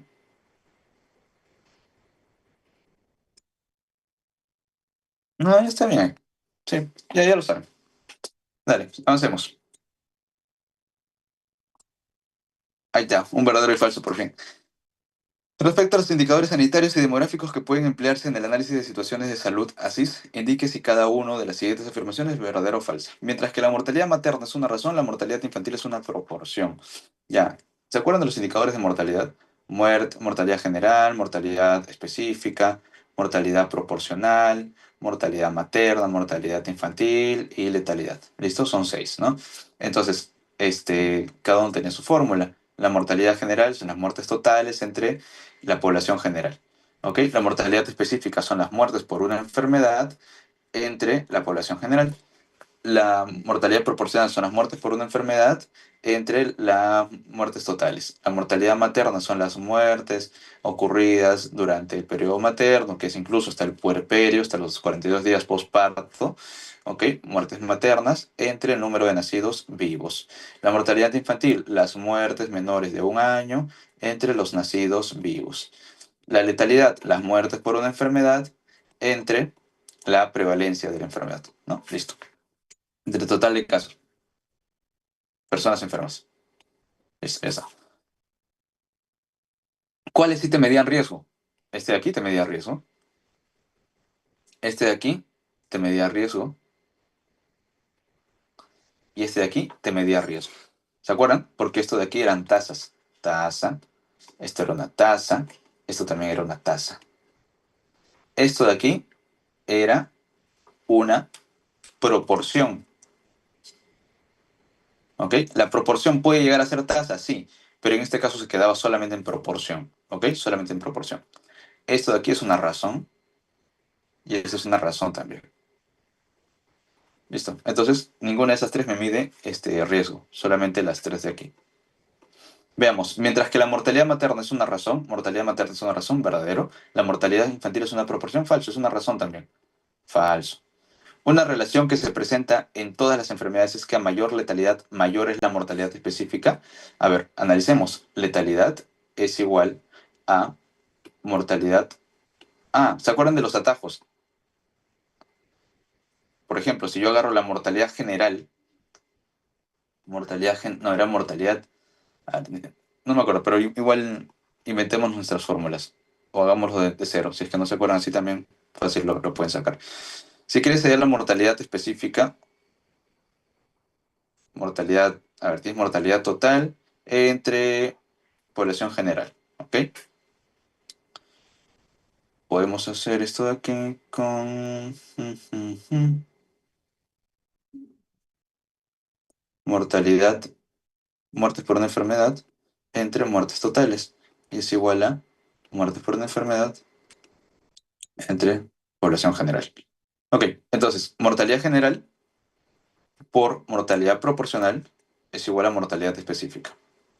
Esa es la primera fórmula, ¿no? Del atajo. Luego también tienen que la letalidad por la prevalencia es igual a mortalidad específica. ¿Sí, no? O mortalidad total. ¿Se acuerdan? A ver, muertes por una enfermedad entre personas enfermas por personas enfermas entre la población general. Y esto de aquí es, exacto, mortalidad específica. Así que tenemos esta fórmula también donde dice una relación que se presenta en todas las enfermedades es que a mayor letalidad, mayor la mortalidad específica. ¿Verdadero? ¿Sería verdadero?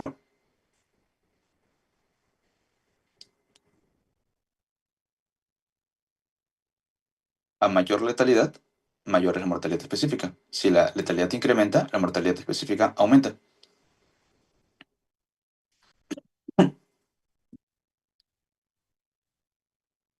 Para mí es verdadero. ¿Alguien quiere debatirlo?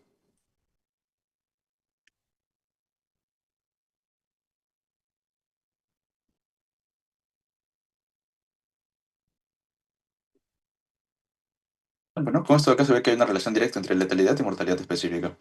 Ok. La fecundidad por edad se suele presentar mediante un gráfico lineal para 9 grupos quinquenales. ¿Se acuerdan de su curso de demografía, fecundidad por edad? ¿De qué edad a qué edad se considera la edad fértil? Porque la fecundidad por edad o la tasa de fecundidad considera la cantidad de hijos que va a tener una mujer durante su edad fértil. ¿Y cuál es su edad fértil, chicos? ¿Cuál es la edad fértil?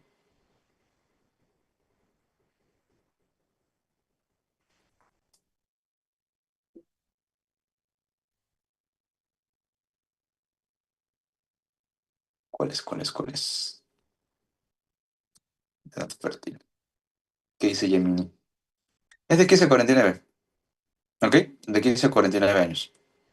Si es de 15 a 49 años, ¿cuántos quinquenios hay ahí? Hay 7 quinquenios, ¿ok? No son 9, son 7 quinquenios.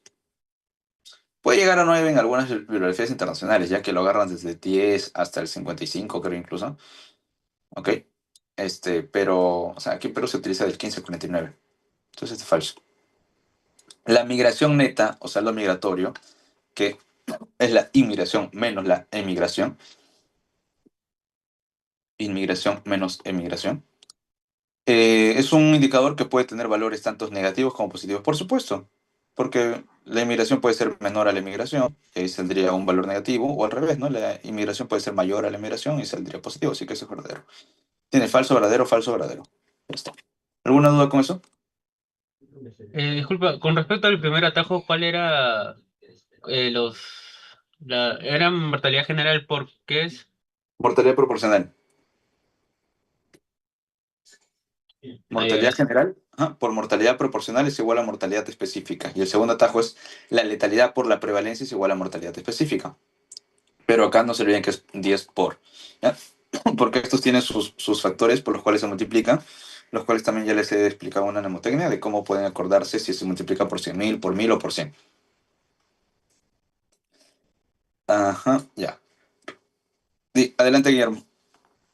Sí, Víctor, o sea, justo sobre esa pregunta, entiendo que en los casos en los que la prevalencia es muy baja, podríamos tener una letalidad de, digamos, 100%, pero si la prevalencia es muy baja, finalmente la mortalidad específica también va a ser baja. Eh, Ok, a ver, aguanta. Estamos en. Allá. Es una relación que se presenta a todas las enfermedades. A su madre. Ya.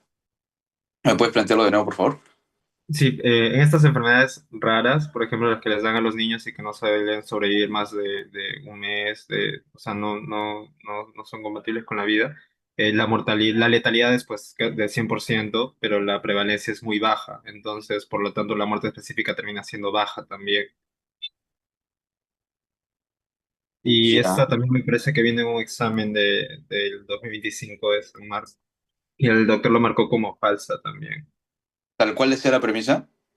Dice, en el análisis de la situación de salud, las enfermedades con mayor letalidad son las que se corresponden a las que presentan las mayores mortalidades específicas. Y lo marcó como falso. Sí, pero matemáticamente no sería... A ver, si la prevalencia fuera muy baja, creo que el enunciado encajaría más si se refiere a comparar una misma enfermedad, no en todas las enfermedades. En relación, a ver, vayamos paso a paso. Dice, en relación que se presente, una relación que se presenta en todas las enfermedades es que a mayor letalidad, mayor es la mortalidad específica. Pero lo que me estás diciendo es que hay situaciones donde se incrementa la letalidad, la mortalidad específica va a disminuir. No, o sea, dependería de la prevalencia de la enfermedad. Si es una enfermedad Claro, muy eso rara, sí. por más que la letalidad sea alta, que podría ser, digamos, un 100%, la mortalidad específica sería baja. Dice, hay enfermedades con mayor letalidad, pero con poca mortalidad específica, como el cáncer de páncreas. Claro, porque la prevalencia es baja, ¿no? Ujú, ujú, ujú. Ya, o sea, claro, ya lo entendí, ya entendí lo que me estás diciendo. Y sí, pucha, pero yo le podría debatir eso. O sea, sí, sí podría debatirse eso, porque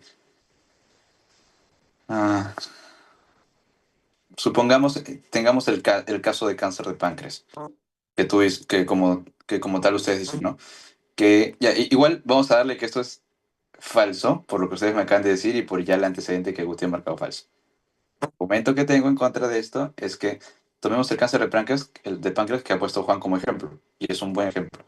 Si tenemos una enfermedad de cáncer de páncreas que tiene alta letalidad, pero claro, esa pequeña población de cáncer de páncreas es pequeñísima, ¿ok?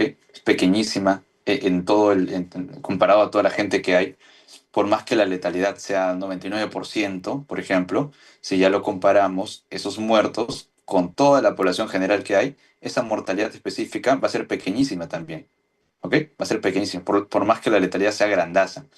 Pero, ¿qué pasaría si yo paso del 99% al 99,8%?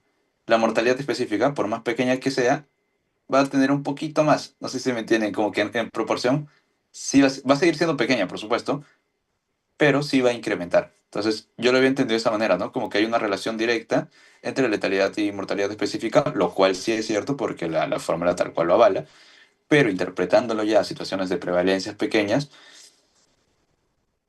pucha, no sé, me sigo quedando con la duda, pero sí entiendo el punto al cual se está llegando, y si Guti ya lo ha marcado como verdadero, perdón, con falso esto, entonces pongámosle falso y ya está. Sí, no hay ningún problema. Dale, queda, que no haya discusión. Listo, gracias chicos. Seguimos con la 10. Respecto a la medición de la fuerza de asociación en un estudio de casos y controles, ¿cuál es la consecuencia de presentarse un sobreapareamiento? ¿Qué dicen? ¿Hacia qué tiende el RR, perdón, el OR?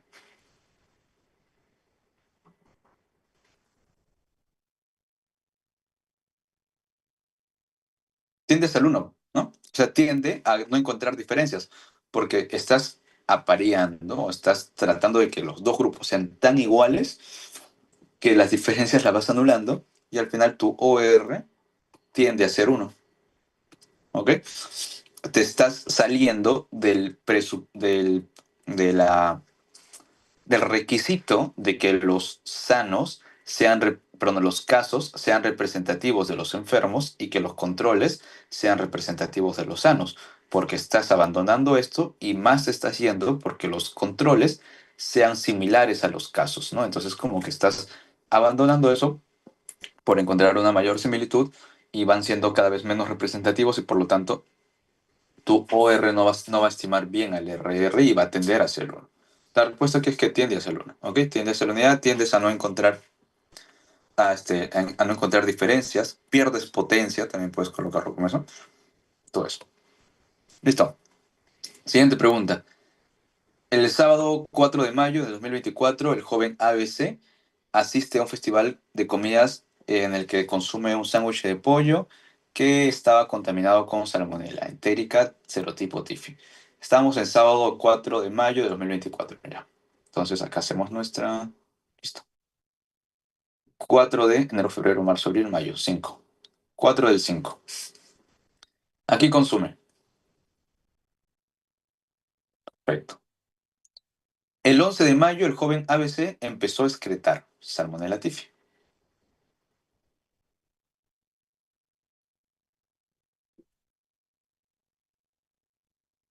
¿Ok? Empieza a excretar salmonella tifi. El 14 de mayo empieza a presentar síntomas.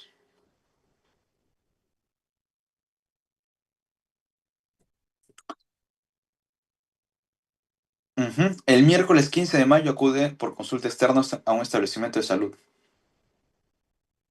Consulta externa.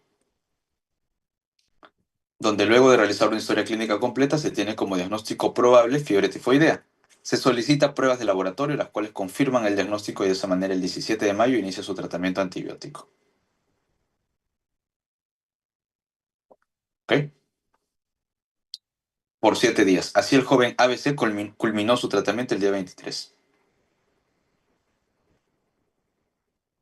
Terminó su tratamiento. Y se asume que desde ese día ya no volvió a excretar Salmonella typhi en sus exposiciones, ¿no?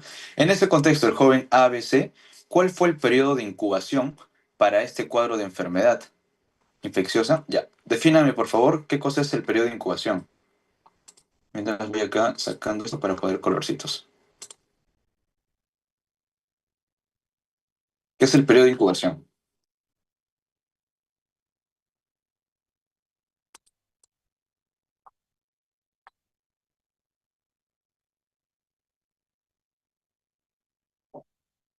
No lo puedo ver.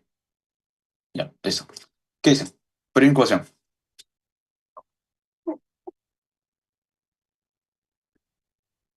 A ver, el periodo de incubación es el periodo que ocurre desde la exposición hasta que empieza a tener síntomas, ¿cierto? Todo eso es el periodo de incubación. Entonces, voy a quitar el resaltador acá.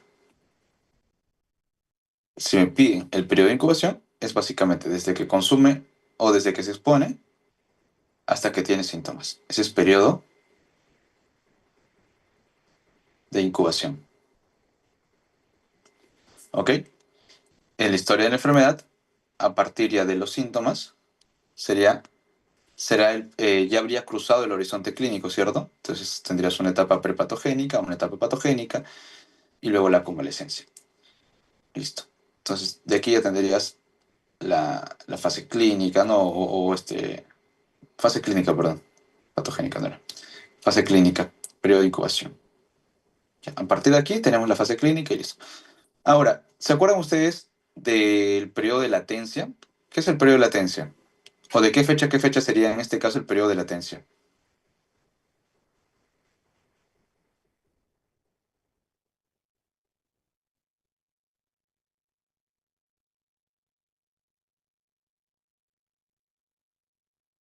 ¿Del 11 al 14? No, sería del 4 al 11. El periodo de latencia es el periodo desde la exposición hasta que el individuo se vuelve contagioso. ¿Ok? Es desde la exposición hasta que el individuo se vuelve contagioso. Y a partir de que el individuo se vuelve contagioso, entras a la etapa ya al periodo infeccioso o de capacidad de contagio. Y eso de ahí también me permite hacer las otras preguntas.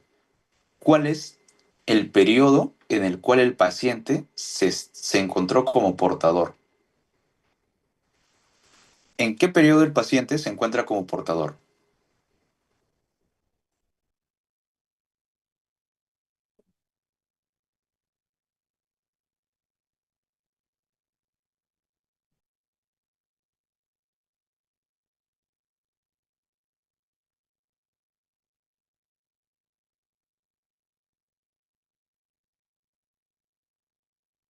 Ya.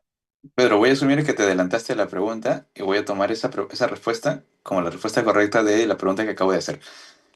El periodo en el cual el paciente ha estado como portador, el joven ABC ha estado como portador, es del 11 al 14. ¿Ok? ¿Por qué? Recuerden bien la definición de portador. Un portador tiene que ser asintomático y tiene que tener la capacidad de contagio. Del 4 al 11 no tenía la capacidad de contagio, todavía no excretaba. A partir del 11 tiene la capacidad de contagio, pero todavía no tenía síntomas. Entonces, en este periodo de aquí es donde el paciente ha estado como portador. ¿Qué tipo de portador ha sido? ¿Qué tipo de portador ha sido? Existen tres tipos, ¿no? ¿Qué tipo de portador? Portador en incubación, portador asintomático, portador en convalecencia. ¿Qué tipo de portador?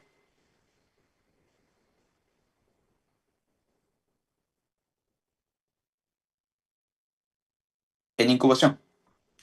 ¿Saben por qué? Porque un portador asintomático es un portador que nunca llega a tener la clínica o nunca llega a tener la enfermedad, ¿ok? Se mantiene como asintomático. La forma de expresar de su enfermedad es asintomática. En este caso, el joven ABC llegó a expresar la enfermedad, llegó a tener síntomas. Así que durante ese corto tiempo fue un portador en incubación. ¿Ok? Fue un portador de incubación. Fíjese, porque está en la etapa de incubación, si se dan cuenta.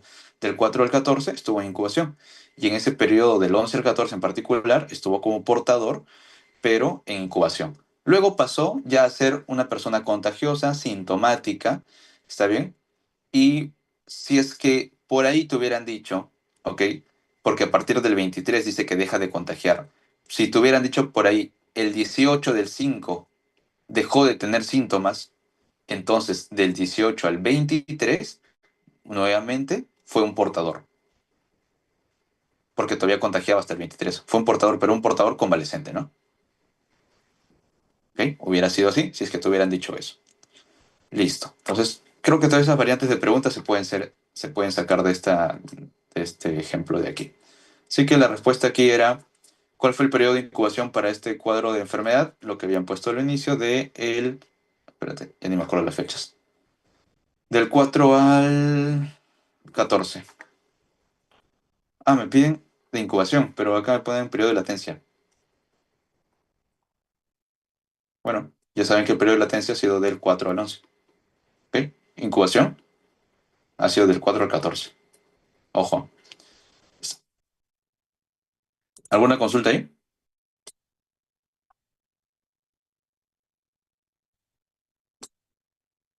¿Alguna consulta ahí? Ah, ¿no? Ok. Sigamos con la pregunta número 12, mientras ya vamos terminando con este repasito. Para esto voy a sacar el Notion, ¿ya? Permítanme un ratito, voy a buscar el Notion.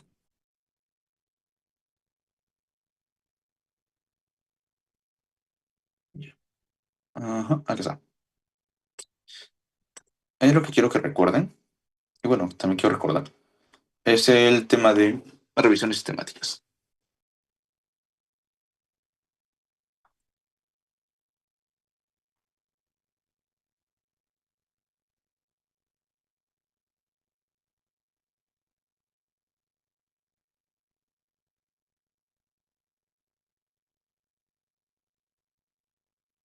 Ok. Esto acá suele venir bastante y suele confundir mucho también. El tema de la heterogeneidad en los estudios. ¿Ok? Mire, así en resumidas cuentas, si es que nosotros tenemos una heterogeneidad grande, si hay una heterogeneidad ya sea clínica, ya sea metodológica o ya sea estadística, se recomienda no hacer el metaanálisis. ¿Y con qué podemos evaluar la heterogeneidad? De dos maneras, con un gráfico o con el análisis estadístico. Con el gráfico tenemos ahí el famoso forest plot, ¿no? El famoso forest plot nos permite evaluar la heterogeneidad. Entonces, aquí claramente se ve que en la A hay heterogeneidad, mientras que en la B no hay heterogeneidad o hay poca heterogeneidad. Entonces, un momento, chicos, mi hermano me está escribiendo.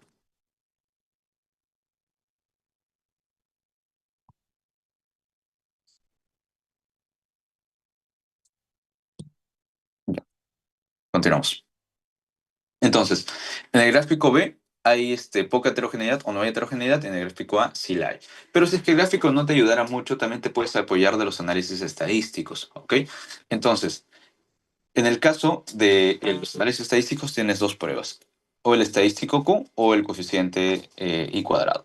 En el caso del estadístico Q de Cochrane, si es que nosotros tenemos un valor P menor a 0.05, entonces se rechaza la hipótesis nula y la hipótesis nula te dice que son homogéneos. Entonces, si es que se rechaza la hipótesis nula, el resultado es que hay heterogeneidad. En conclusión, acuérdate que si tu valor P es menor a 0.05, hay heterogeneidad. Si es mayor, entonces no hay heterogeneidad, hay homogeneidad. ¿Ok? Quizás las interpretaciones no sean las más adecuadas, pero al menos a fin de resumirlo, lo tenemos como eso, ¿no? Si el valor P es menor a 0.05, hay heterogeneidad. Si el valor P es mayor a 0.05, no hay heterogeneidad. ¿Listo? Ya está. Ahora, por otro lado tenemos el coeficiente I cuadrado. Si es que el coeficiente I cuadrado que va del 0 al 100% o del 0 al 1, si es que lo tienes en valores crudos, si es que se acerca al 0, tenemos que los estudios son homogéneos y si acerca al 1, tenemos que los estudios son heterogéneos. Entonces, en casos como por ejemplo esta pregunta, nos dan tanto el valor I cuadrado, que es 19%, se está acercando al 0. Entonces, el I cuadrado te dice homogéneo. ¿Ok? Y la prueba Q de Cochrane te dice que el valor P es 0.6, o sea, mayor a 0.05. ¿Y qué dijimos? Si es que era mayor, no hay heterogeneidad, o sea que son homogéneos. ¿Ok? Listo. Entonces, en este caso, los dos me dicen que son homogéneos. En la mayoría de preguntas, hasta ahora no he visto, pero casi en todas que hace este tipo de preguntas Guti, siempre hace que coincida.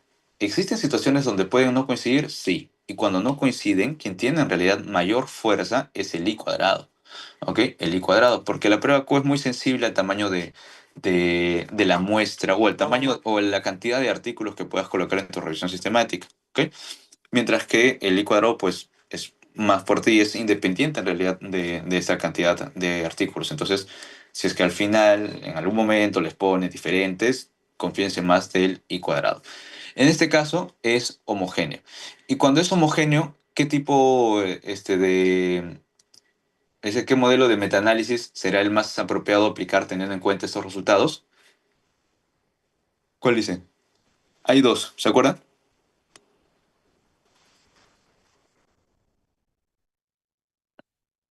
Teníamos el de, a ver, vamos a ver, si mal no recuerdo, el de efectos fijos. Acá está, acá. Ajá, ya. El de efectos fijos y el de efectos aleatorios. El de efectos fijos es cuando las muestras son de la misma, o cuando se supone que las muestras son de la misma población y por lo tanto se supone, o eso es a partir de que veamos resultados homogéneos. Entonces, cuando ustedes vean homogéneos, váyanse por los efectos fijos y cuando son heterogéneos, por los efectos aleatorios. Entonces, ¿qué modelo van a utilizar? El modelo de efectos fijos. ¿Por qué? Porque tanto el I cuadrado como el de Cochrane me están indicando que los resultados son homogéneos. ¿Está bien? Listo. No sé si hay alguna pregunta acá. Ya. Siguiente. Ya vamos a acabar. Pregunta 13. ¿Usted desea saber la probabilidad de que tiene un varón de 60 años fumador y con sobrepeso de presentar un evento coronario en los próximos 12 meses? Ya, al toque, al toque. ¿Con qué es? Les doy dos alternativas. Este, ¿Incidencia acumulada o densidad de incidencia?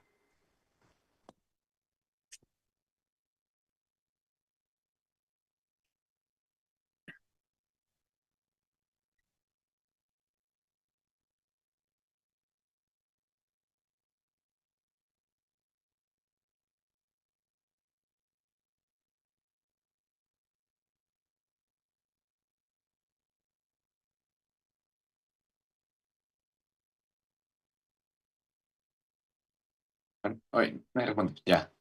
No respondo ya, no hay problema. Eso sería la incidencia acumulada, chicos. ¿Ok? Acuérdense que probabilidad me habla de incidencia acumulada. Si te hablaran de velocidad, ¿ok? Si quieres saber a qué velocidad empiezan a aparecer los casos, cuántos casos al año, ¿sí? Esa es densidad de incidencia, ¿ok? Si te hablaran de casos o de eventos recurrentes, caídas, todo eso de ahí, entonces también densidad de incidencia. ¿Ok? En este caso me habla de la probabilidad de que a alguien le ocurra un evento y la probabilidad de que a alguien le ocurra un evento se llama incidencia y eso técnicamente es la incidencia acumulada.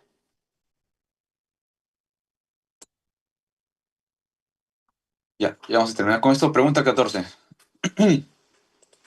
Espérense. Ya. Sobre los estudios, casos y controles señala si las siguientes afirmaciones son verdaderas o falsas. Tenemos, se puede investigar múltiples efectos simultáneamente, ¿verdadero o falso? Casos y controles. Casos y controles, empiezas escogiendo casos y empiezas escogiendo controles. Jeje. O sea, empiezas escogiendo a los enfermos,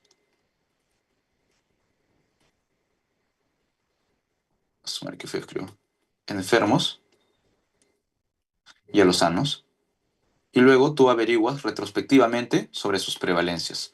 ¿Ok? Así es, como dice Guillermo, en el caso de los casos y controles se investigan múltiples exposiciones, no múltiples efectos. Donde sí se podría estudiar múltiples efectos es en los cohortes. Entonces, ¿se puede investigar múltiples efectos? Falso. Muy bien, el apareamiento es un método que busca controlar variables confusoras, ¿verdadero o falso? Verdadero, pues, ¿no? Una forma de controlar una variable confusora es primero hacer tu DAG, haces tu DAG y luego encuentras las posibles variables confusoras y los apareas en base a eso. O también no lo incluyes, ¿ok? Pero el apareamiento es un método para poder controlar variables confusoras. Los controles deben tener la potencialidad de desarrollar la enfermedad, ¿verdadero o falso? Los controles tienen que tener la potencialidad de desarrollar la enfermedad, correcto, ¿ok? Entonces, por ejemplo, si tus estudios de casos y controles es de cáncer del cuello uterino, tus controles no pueden ser varones. Eso es algo básico, ¿ok? Verdadero. Para efectos de aproximarse a establecer una relación causal, se recomienda seleccionar casos incidentes en lugar de prevalentes. ¿Verdadero o falso? Verdadero, pues, ¿no? Como les había comentado, los casos y controles suelen escoger casos prevalentes por el diseño del estudio, pero los casos prevalentes no te aseguran la temporalidad, uno de los criterios básicos de la relación causal, mientras que los casos incidentes sí te asegura temporalidad. Entonces, esto es verdadero. Pregunta número 15, y con esta terminamos. Según las estadísticas de un sistema de vigilancia de enfermedad crónica en el país Alfa, se registraron un total de 66.300 casos de diabetes mellitus tipo 2 durante el 2023. O sea, diabetes mellitus tipo 2 tenemos a 66.300. Se sabe que el 8% de los casos correspondieron a casos nuevos. ¿Cuánto es el 8% de esto? Voy a sacarlo, espérense. A ver. 8 por 66.300 entre 100. 5.304. 8%, que es 5.304, correspondieron a casos nuevos casos nuevos recién diagnosticados ese año. Además, la incidencia anual de diabetes mellitus tipo 2 en el 2023 en el país alfa fue de 1.15, perdón.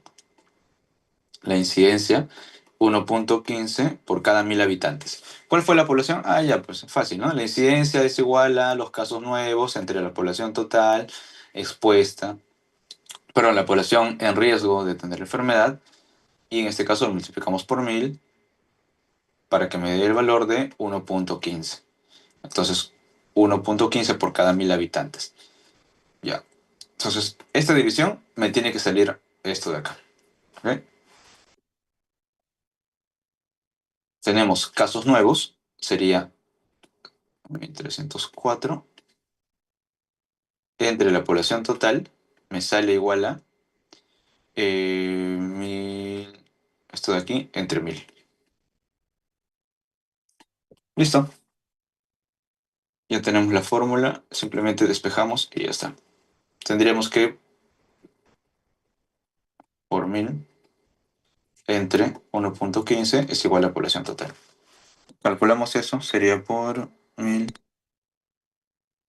entre 1.15 es igual a... Me sale aquí 4.612.173.9. ¿Ok? Personas en total. 174 si quieren redondear los números enteros. Y listo. Ese es el cálculo. Bueno, ya chicos, ya hemos pasado 2 horas. Tengo otra actividad que desarrollar en este momento, por eso no, me encantaría acompañarlos un poquito más de tiempo, pero tengo que retirarme. Igual si tienen alguna duda, me la pasan, dentro de lo posible voy a intentar responderla. Y, y nada, cuídense mucho y éxitos mañana en su examen. Rompanla. Papén Agouti, otra vez. Chao, Fas.